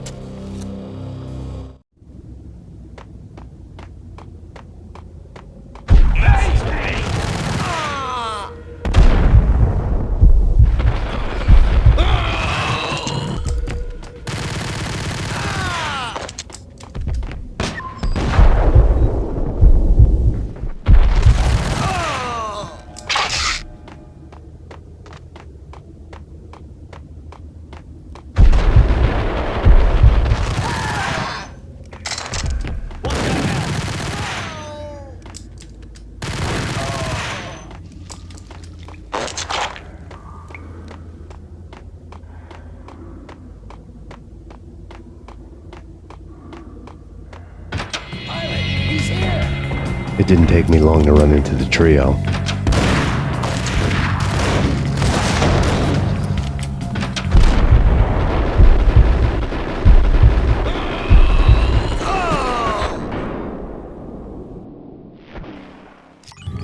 One down, 2 to go.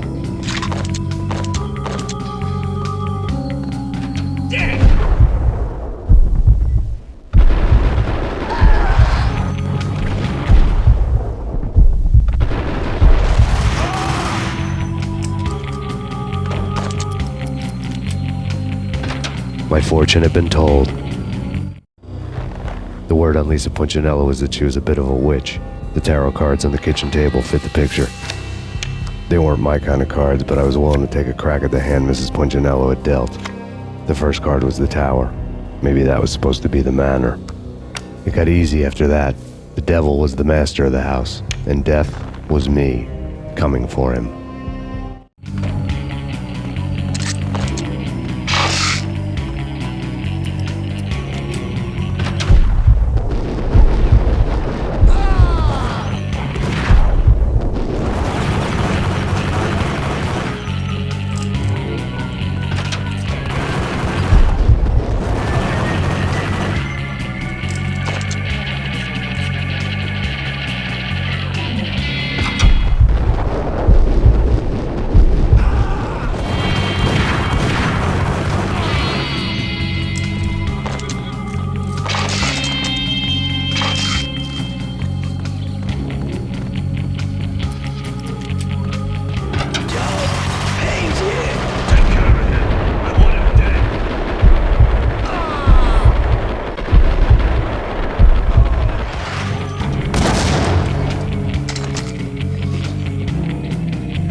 Down, 1 to go.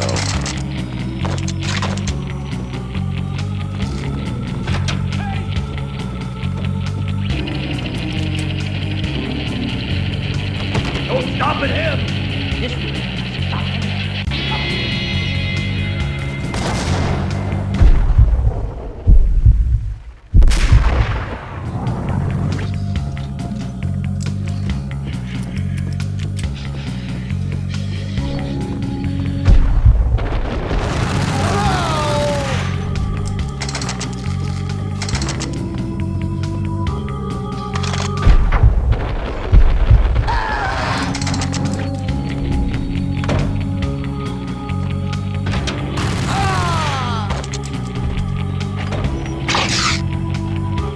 It was too late for her. You're a real angel, Max. I couldn't tell whether it was Mona or her sister. The body was a mess. The sick bastard had really gotten a kick out of it. Seeing her lying there got me thinking about another woman's body on another bed. Got me thinking about a fallen cradle.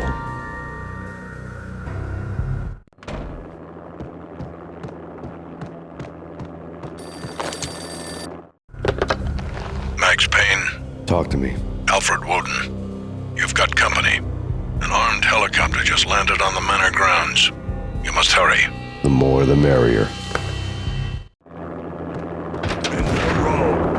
Vince Mugnano.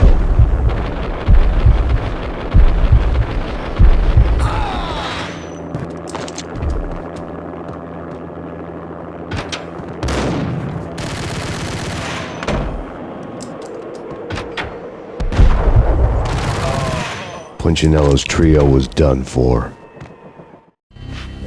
Outside my door. Hurry. He's coming for me. You gotta hurry. Please. I could hear Punchinello on the phone begging for help. He should have been saying his goodbyes. Punchinello was a pushover. The moment I stepped into the room, he folded like a deuce before a royal flush. No, wait. I was just doing what I was told. I couldn't refuse. She's someone high up. Government, maybe. I don't know. He was trying to buy more sand for his hourglass. I wasn't selling any. No, I told him not to.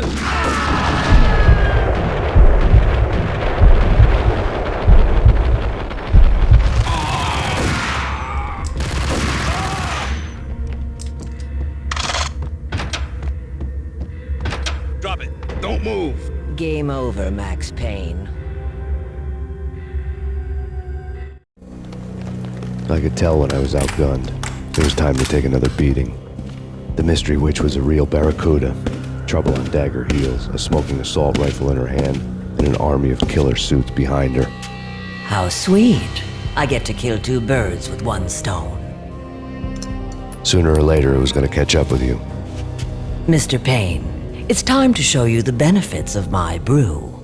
Be a good boy now. You'd find that Lady Luck was really a hooker. You were fresh out of cash.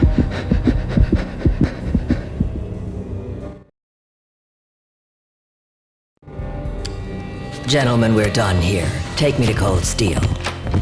She had just given me an OD of Valkyr. I could feel green fire eating my brains.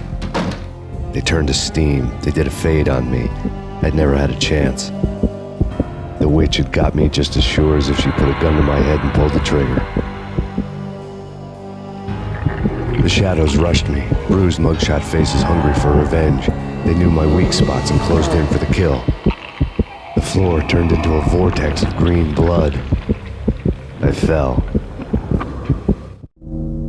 The flesh of fallen angels.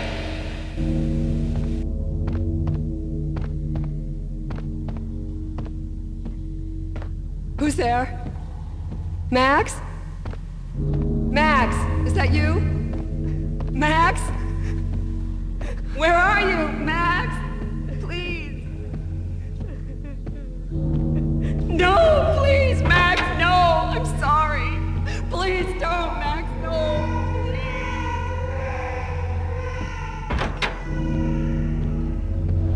Max? Where are you, Max? Please. The letter was staring at me. There was something disturbingly familiar about the letter before me. The handwriting was all pretty curves. You're in a graphic novel. The truth split my skull open, a glaring green light washing the lies away. All of my past was just fragmented still shots, words hanging in the air like balloons. I was in a graphic novel. Funny as hell. It was the most horrible thing I could think of.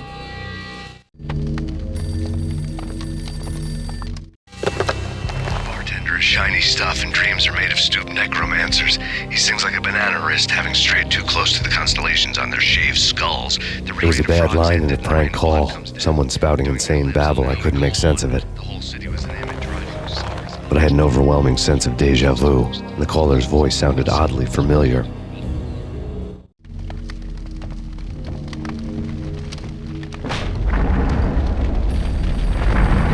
The weird piece of paper looked dangerous. There was something disturbingly familiar about the letter before me. The handwriting was all pretty curves. You're in a computer game, Max. The truth was a burning green crack through my brain, weapon statistics hanging in the air, glimpsed out of the corner of my eye, endless repetition of the act of shooting, time slowing down to show off my moves, the paranoid feel of someone controlling my every step. I was in a computer game. Funny as hell, it was the most horrible thing I could think of.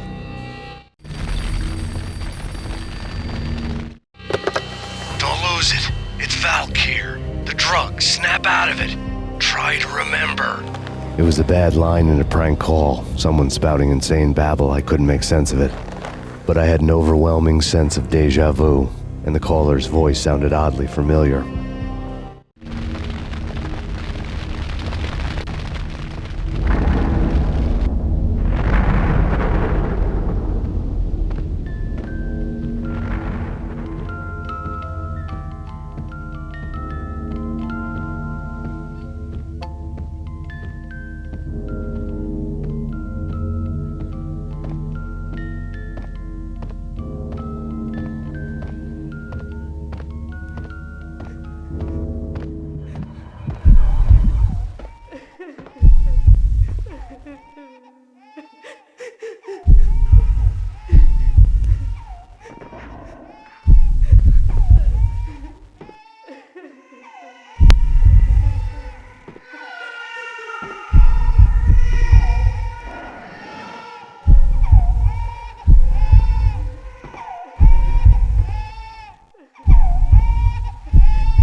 Max, something happened at the office today. A strange memo. Something about Vikings. Honey, I gotta run. You can tell me all about it this evening. Have a nice day, darling. The bullet holes were rubies on her chest, blood glowing on her ivory skin. She was so beautiful. The killer was smiling. The flesh of fallen angels.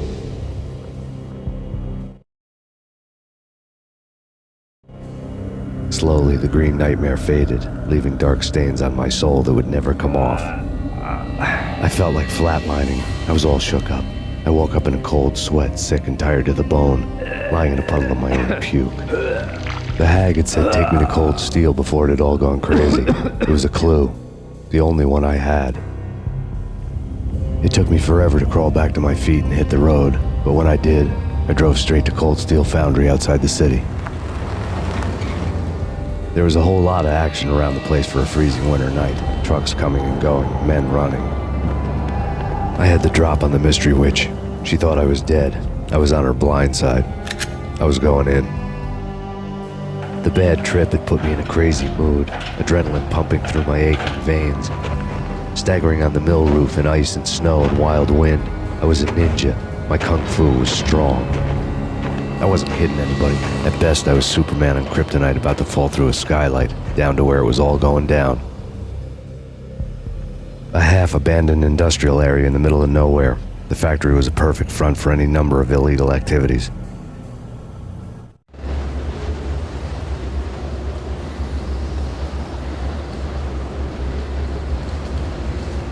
In the belly of the plant, molten metal boiled and bubbled like a witch's brew.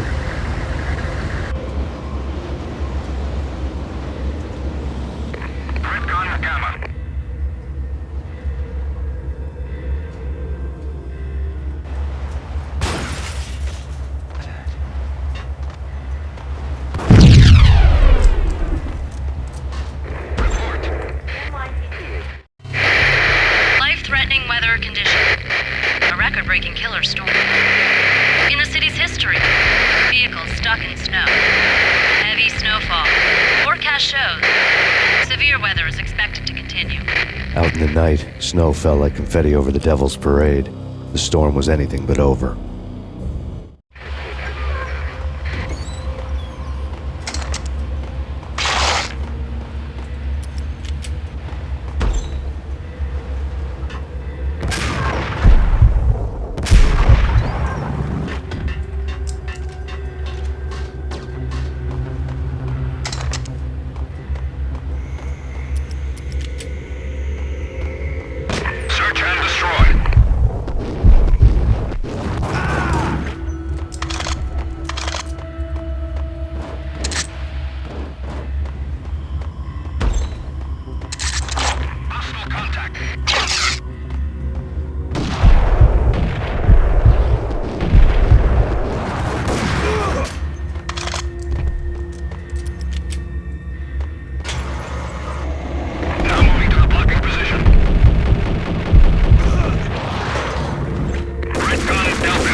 compromised.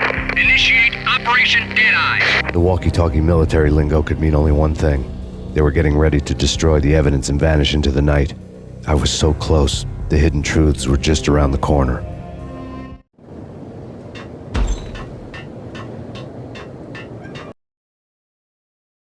Damage assessment.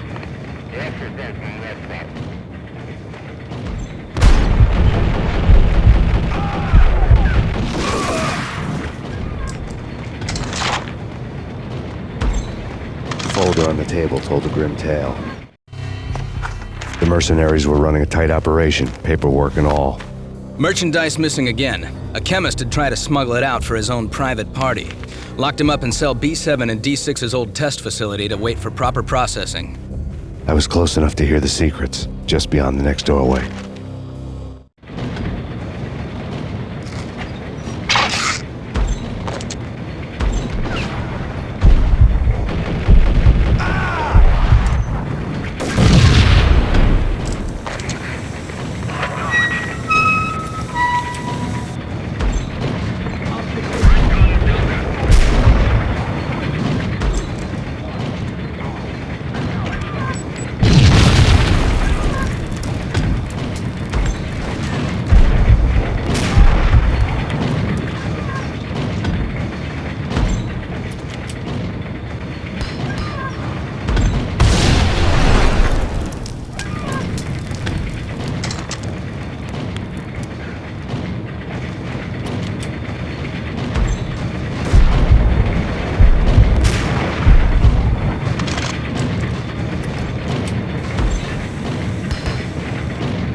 The monitor showed me the way.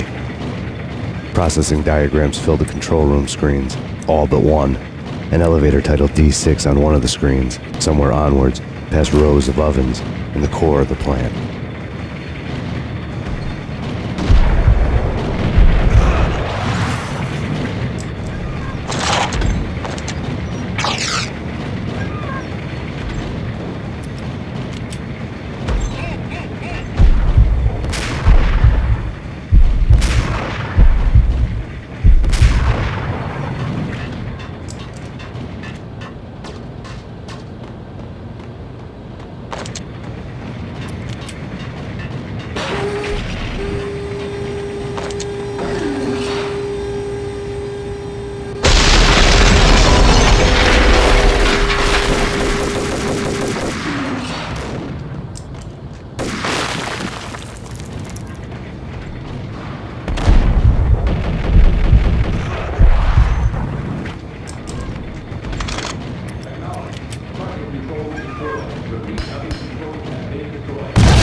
I had taken on the role of the mythic detective, Bogart as Marlowe, or as Sam Spade going after the Maltese Falcon to unravel all the mysteries.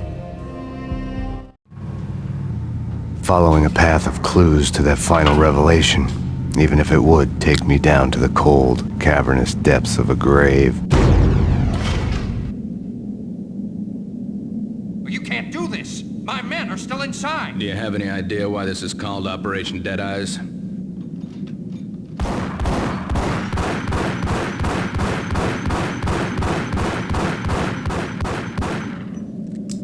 I think he's dead already. Let's do it.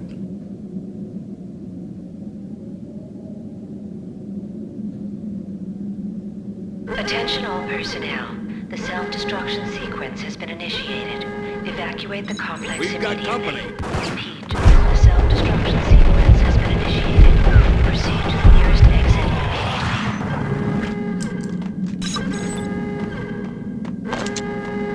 I had seen the logo on the floor before.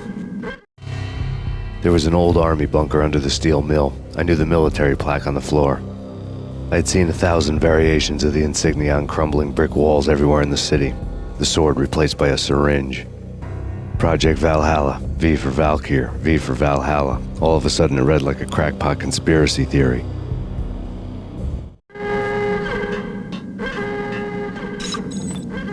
Abort! Abort!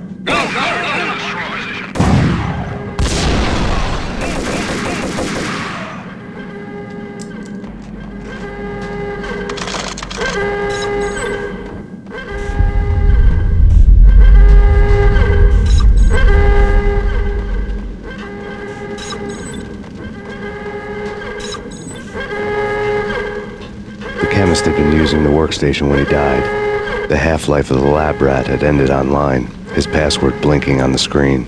665, neighbor of the beast. Attention all personnel. The self-destruction sequence has been initiated. Proceed to the nearest exit immediately.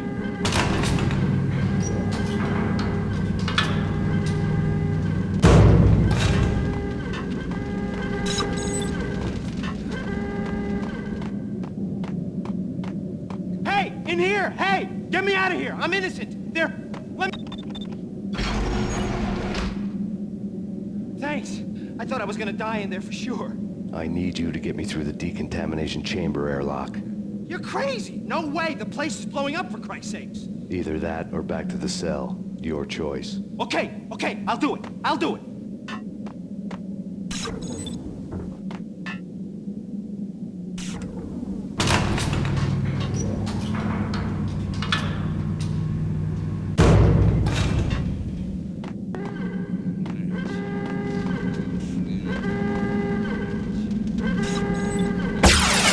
Attention all personnel. The self-destruction sequence has been initiated. Proceed to the nearest exit immediately.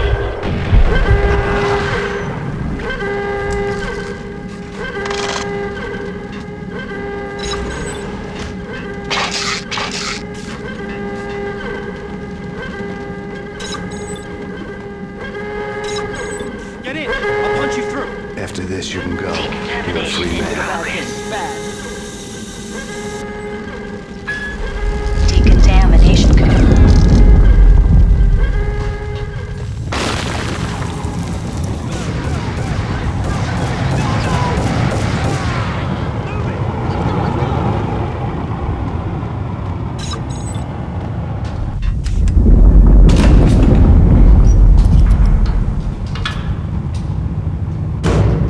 I was caught in the middle of the deadly web that was the Valkyr case.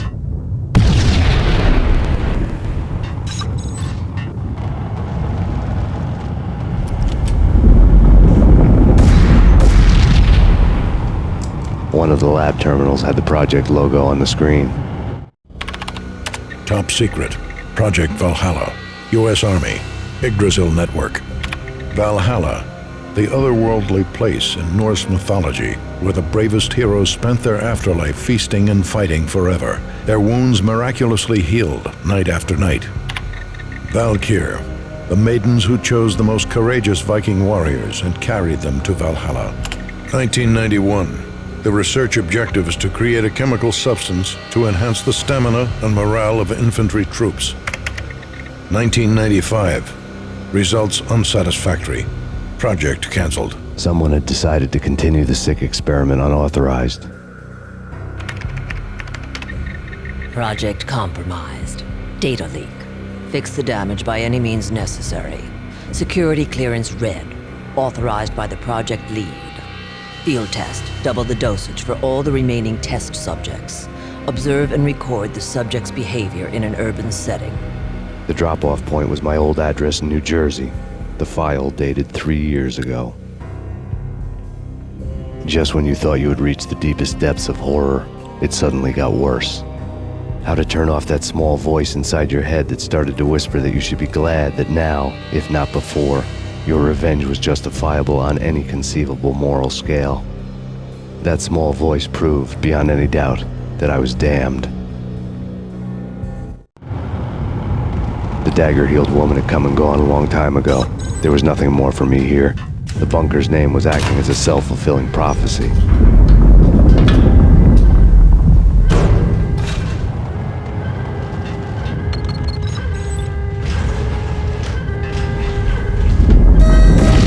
Decontamination. Self-destruction imminent. 30, 29, 28, 27, 26, 25, 24, 23, 22, 21, 20, 19, 18, 17, 16, 15, 13, 12,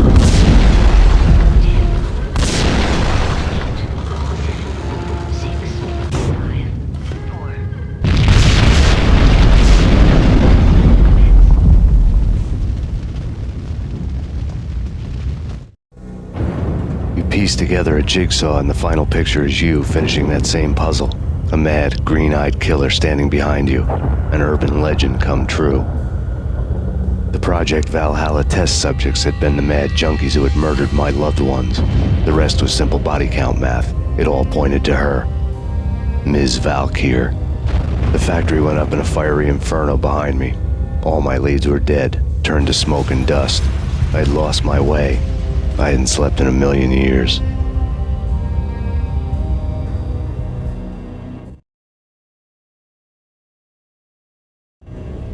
I felt thin as death. I've been living on an endless supply of week-old donuts. They were fuel for this crazy furnace inside my head. I couldn't remember when I had last seen the sun. I was on a permanent graveyard shift. When the darkness fell, New York City became something else, any old Sinatra song notwithstanding. Bad things happened in the night, on the streets of that other city, Noir York City. I was in an all-night diner, downing cup after cup of coffee that tasted like engine oil, when a new message from BB got me back on the killer track. What the hell happened at Roscoe Street? Maxie, I'm going out on a limb here. We need to talk this through, come up with a plan. 2:30 a.m., the Choir Communications Garage. The more I thought about Alex's murder and the frame-up, the more it felt like an inside job. I should have seen it coming. BB had sold me out, and now he wanted to finish what he'd started. The garage was dead. BB showed up in his tailor-made suit, gold watch, and cufflinks to match, all way beyond a cop's pay. Maxie.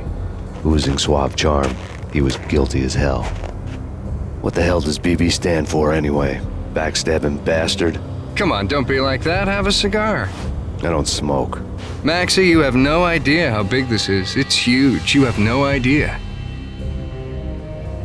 I think I do. You're a bribe-taking bent cop who sold out his partner. Those mobsters in the subway were a dead giveaway. Hard to miss. Bet it was exactly like this with Alex. Up close and personal. You can't win this one, Max. No, but I can make damn sure none of you do either. BB turned out to be another cardboard cutout bad guy.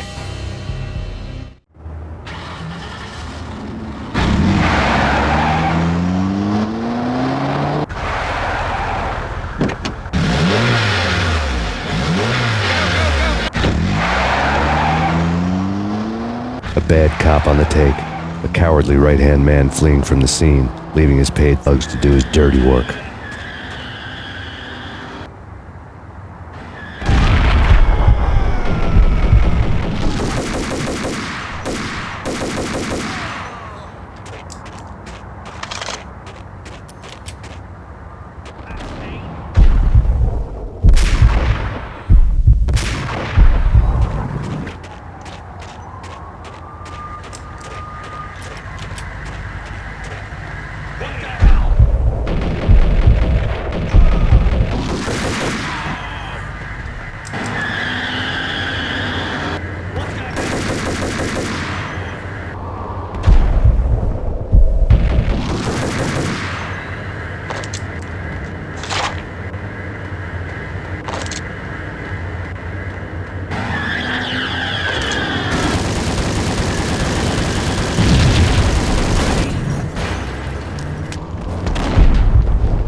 Reports of a fire at the Punchinello Manor in Westchester.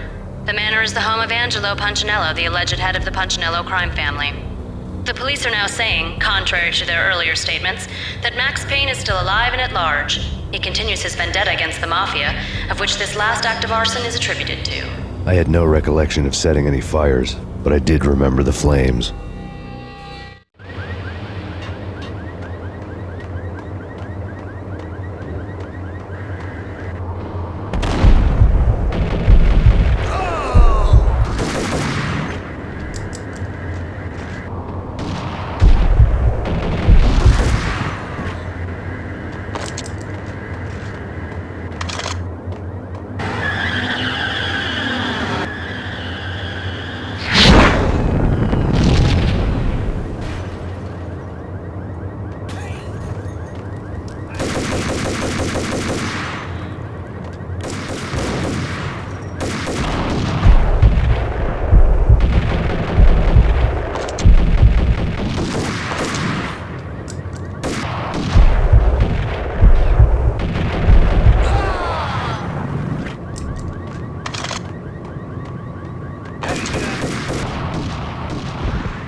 payphone started to ring.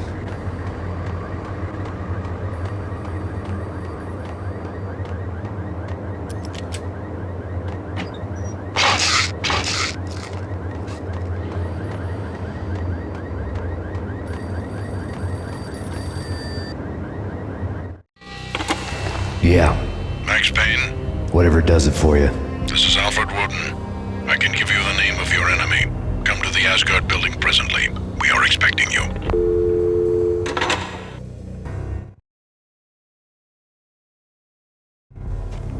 Woden was waiting for me on the steps of the old building. Mr. Payne, let's go inside. The others are anxious to begin. The others? Despite the general misconception, this building actually predates the City Hall by 2 years, thus being the oldest municipal building still in use here at the foot of the Brooklyn Bridge. No kidding. The old man played tour guide as he led me through a dark domed hall. The answers I was after loomed large ahead. Mr. Payne, I would like to introduce you to my colleagues in what we call the Inner Circle.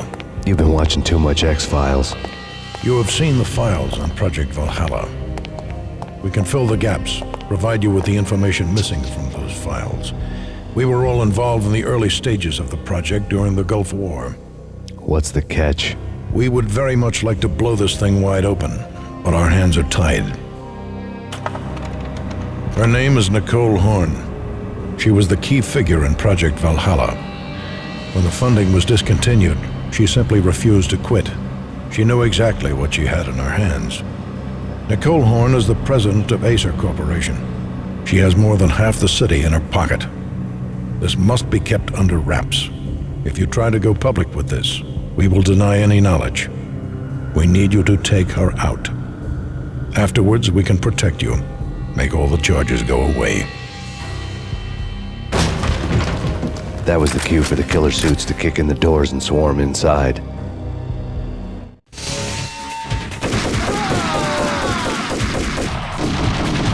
It was an impressive floor show, but I decided to leave early anyway. It was only a one-story fall. Lucky me.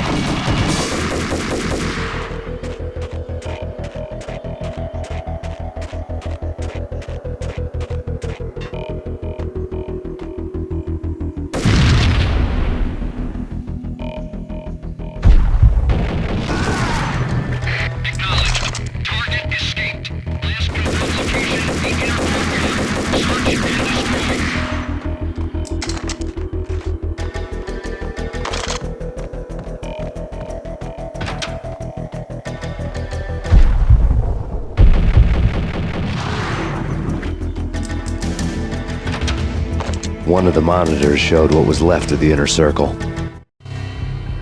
On screen, the so-called corpse of Alfred Woden stood up, miraculously waking from his dirt nap, looking smug among his dead pals. In the land of the blind, the one-eyed man is king. I didn't know how he pulled it off, but it was a pretty slick way to get out of all his promises. Most of what he had said fit too well to be a load of crap. Cover me. I'm going in.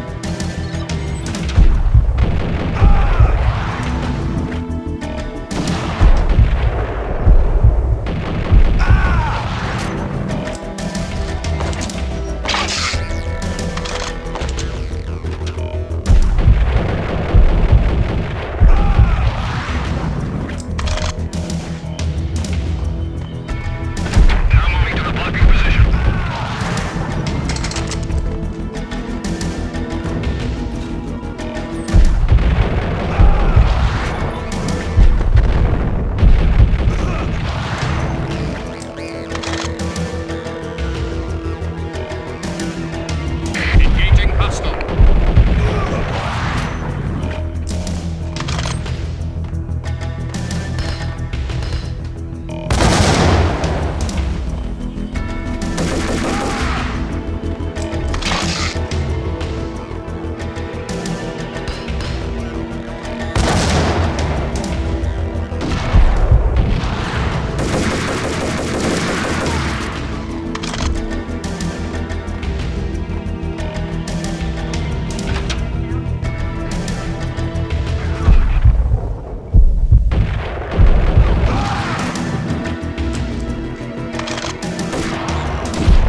What is your answer to those saying that he is actually providing a service long overdue to the city? This crusade nonsense has gone too far. He's out of control. It must stop. He will be stopped. That was Deputy Chief Jim Bravura from the New York City Police Department.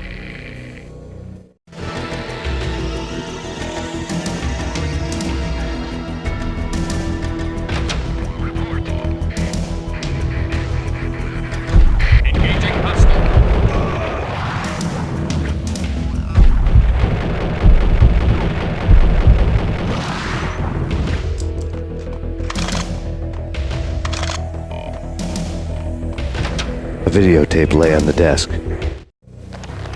Nicole Horn had blackmailed the Inner Circle into silence. The tape came with a curt extortion note on a piece of expensive paper. I remembered Candy Dawn taping her clients in action on the side, selling the tapes to the highest bidder. I was sure that kinky sex was nowhere near Alfred Woden's worst sin. But I had a feeling that when this was over, any collateral would come in handy. Woden had left me a present. Woden had taken care of my mission preps with military precision. The critical areas in the Acer Corporation headquarters blueprints were circled in red. The president's office was at the top of the building, right below her penthouse suite. The elevators were controlled by a security computer, part of the mainframe located underground below the building. The high-rise was sealed as tight as a sci-fi fortress.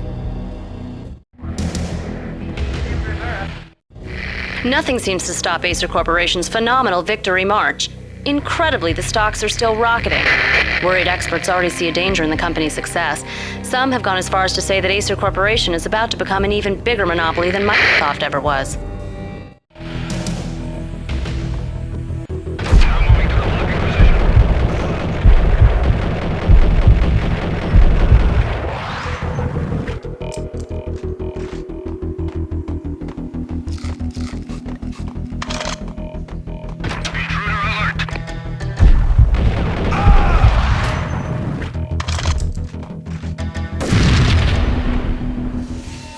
Go, go!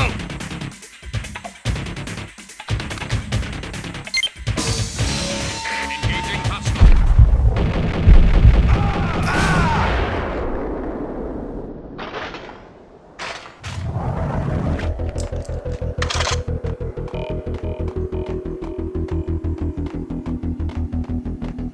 The best movie ending ever.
I had dreamed of revenge.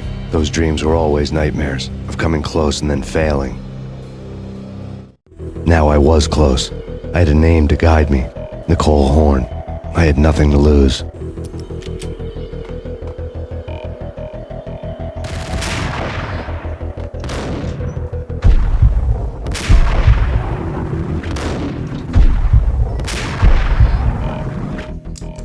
The Inner Circle had quite a track record.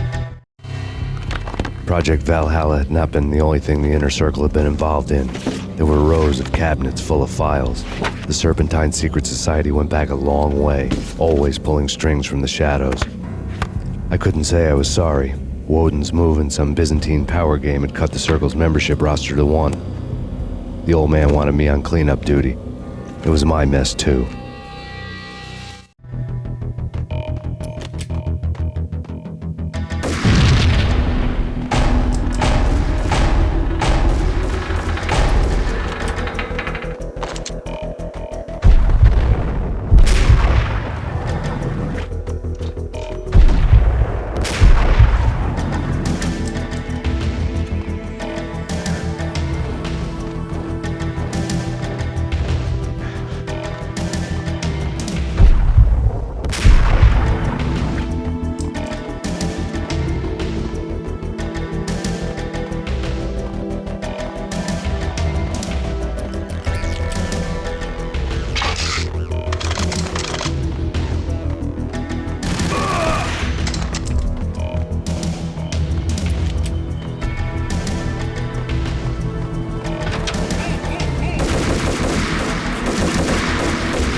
FBI. Target located.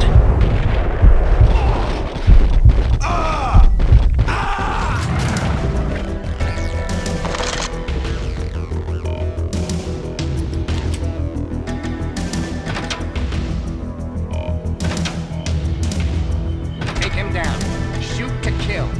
Let's finish this.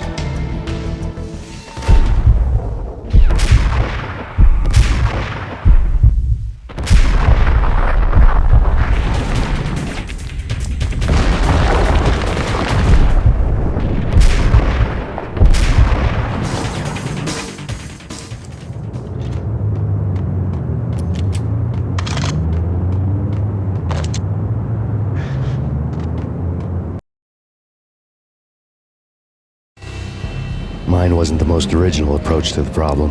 It wasn't as if it hadn't all been done before. An eye for an eye, the first principle of revenge. Old as dirt, still going strong. The cardinal rule in going after someone with an intention to kill was not to make it personal, which it almost always ended up being anyway. It did with me. I took my time, cruising around the city in the snow. There was no hurry. I knew what I had to do now. I took my time, thinking about it, building up the rage. When I was ready, I parked the stolen wheels at the front entrance of the Acer Corporation headquarters. Got out, got in, got cracking. I had a bullet with Nicole Horn's name on it. I had 10,000 bullets with the hag's name on them. She had ultra-high-tech security systems, enough mercenaries and weaponry to start World War III. There was no fear. New York disappeared behind a veil of snow. I had crossed the threshold. This was her domain, sleek and sexy and soulless, all glass and steel. A place of color-coded security key cards, metal detectors, and surveillance systems.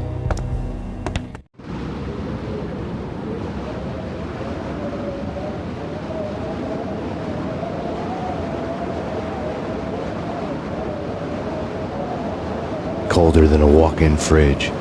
Cold as a gun.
looking good. Max, we gotta stop meeting like this. It will be a cold day in hell before I let a narc cop stop me. Miss Sachs, do your job. Relax, Max. You're a nice guy. I don't kill nice guys. You're not bad yourself. It was different when Horn wanted Punchinello dead, to cut her ties to the Mafia. He deserved to die. The same goes with her. She's the bad guy here. Her sister was whispering to her in my favor. I knew the appetites of ghosts intimately. They hungered for revenge. No! A gunshot boomed and she fell down in slow motion. She was a nice girl, not really a stone-cold killer. And now she was stone-cold dead. Like religious fanatics or loyal samurai, Horn's private army was coming at me. I need backup. Request assistance.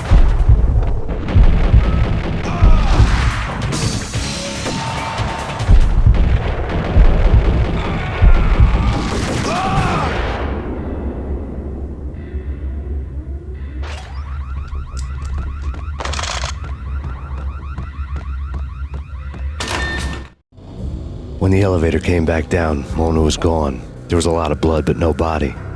Something clicked for the final time. My mind had never been so clear, as if somewhere high above the storm clouds were already gone, cold stars blazing from the black skies.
Movies, and I'm talking about the coolest of the cool.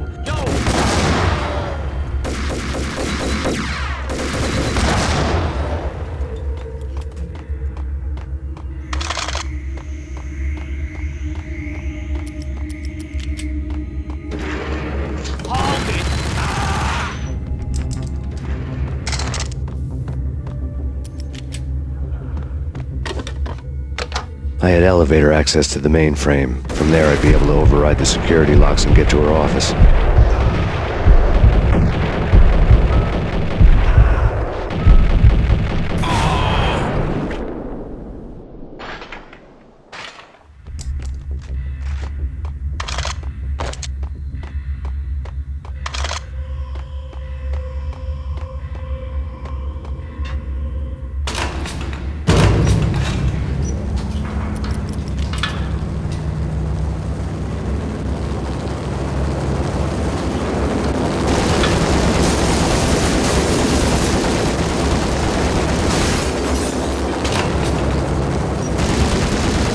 The unmarked chopper was Horn's pet guardian, inhuman and flawless. It was stalking me.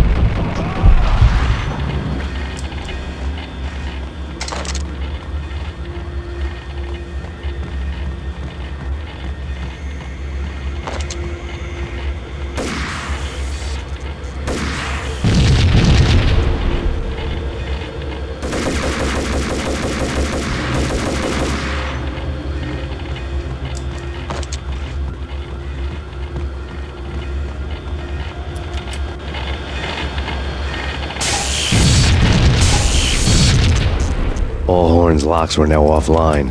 All bets were off. The elevator would take me all the way up.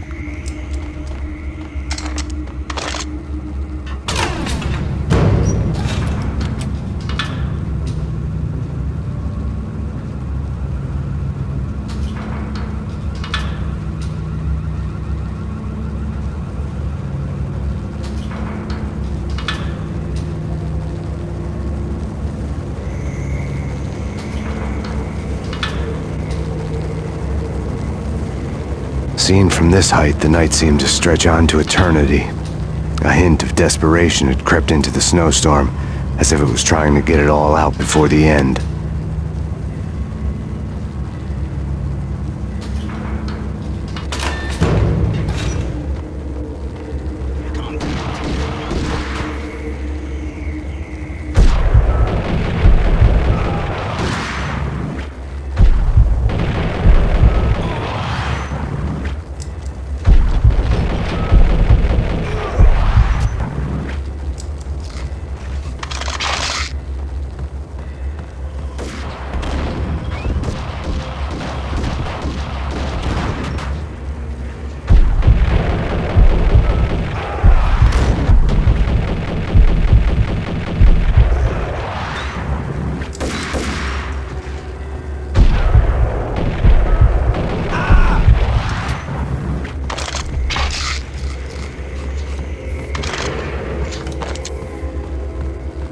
Horn's personal computer was on. Next to the printer was a neat stack of expensive paper. Hacking through Horn's computer would have unearthed files of criminal plans, strategies for world domination, spy helicopter reports, illegal wiretap recordings, internet porno, all of the above. Take your pick. I really didn't care anymore. I had seen too much of it already.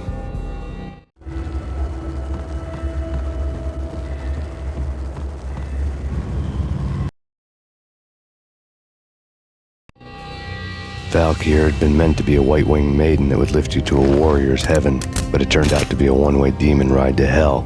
The devil was in the drug. I knew. I had met him.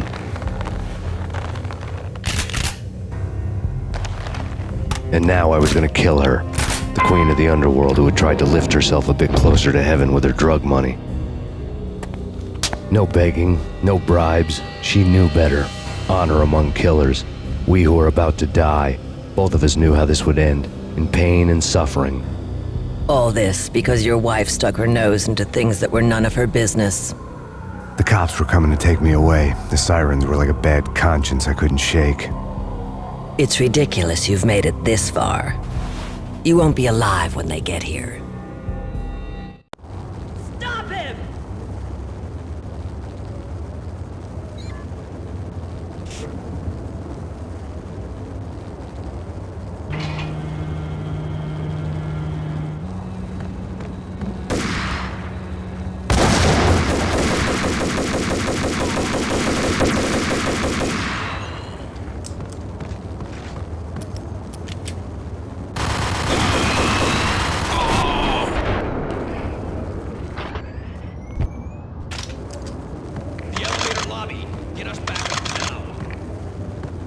Max Payne, this is futile. A waste of time. The deaths of your wife and daughter were necessary. Inevitable. It is done. You cannot bring them back. Nothing you do will make it any better.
You are fighting a losing battle. You cannot survive this. You will die. Stop fighting. Make it easy for yourself. Accept your fate. You will die here.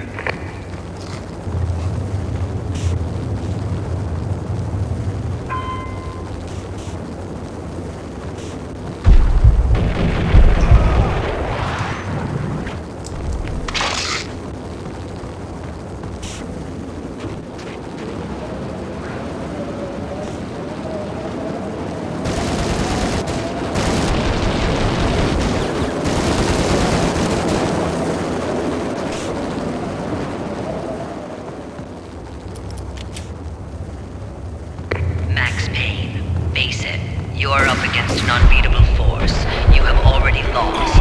You have lost. Only death will set you free from your pain. Accept it. Surrender. Give up.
What do you mean he's unstoppable? You are superior to him in every way that counts. You are better trained, better equipped. You outnumber him at least 21 to your job.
As soon as the wind dies down. Don't like the look of that mast.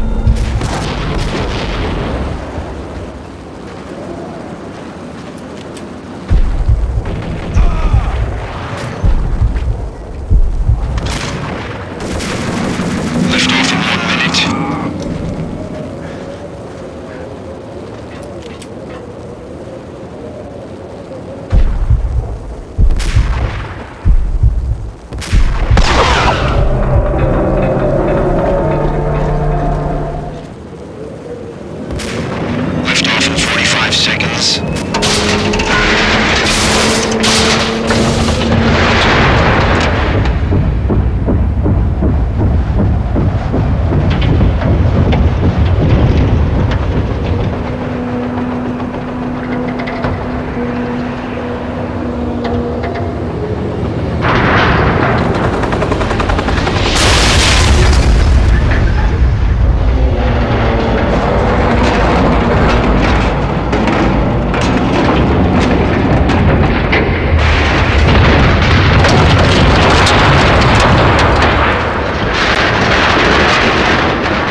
dead.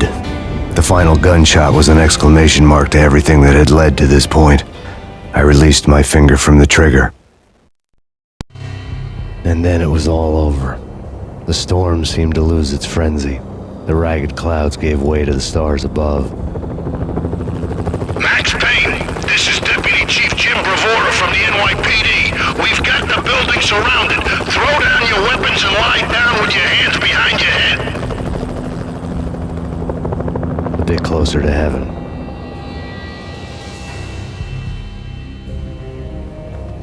The cops' voices were distant and muted. Freeze! NYPD! Hold it right there! My ghosts released me from their haunting. Down below, New York City glittered like diamonds on black velvet. You gave us one hell of a ride. Take him down to Central Booking. You heard the man.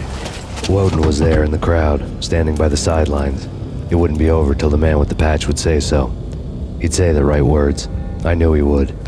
He'd better. Woden grinned smugly. It was the grin of a winner. That made two of us.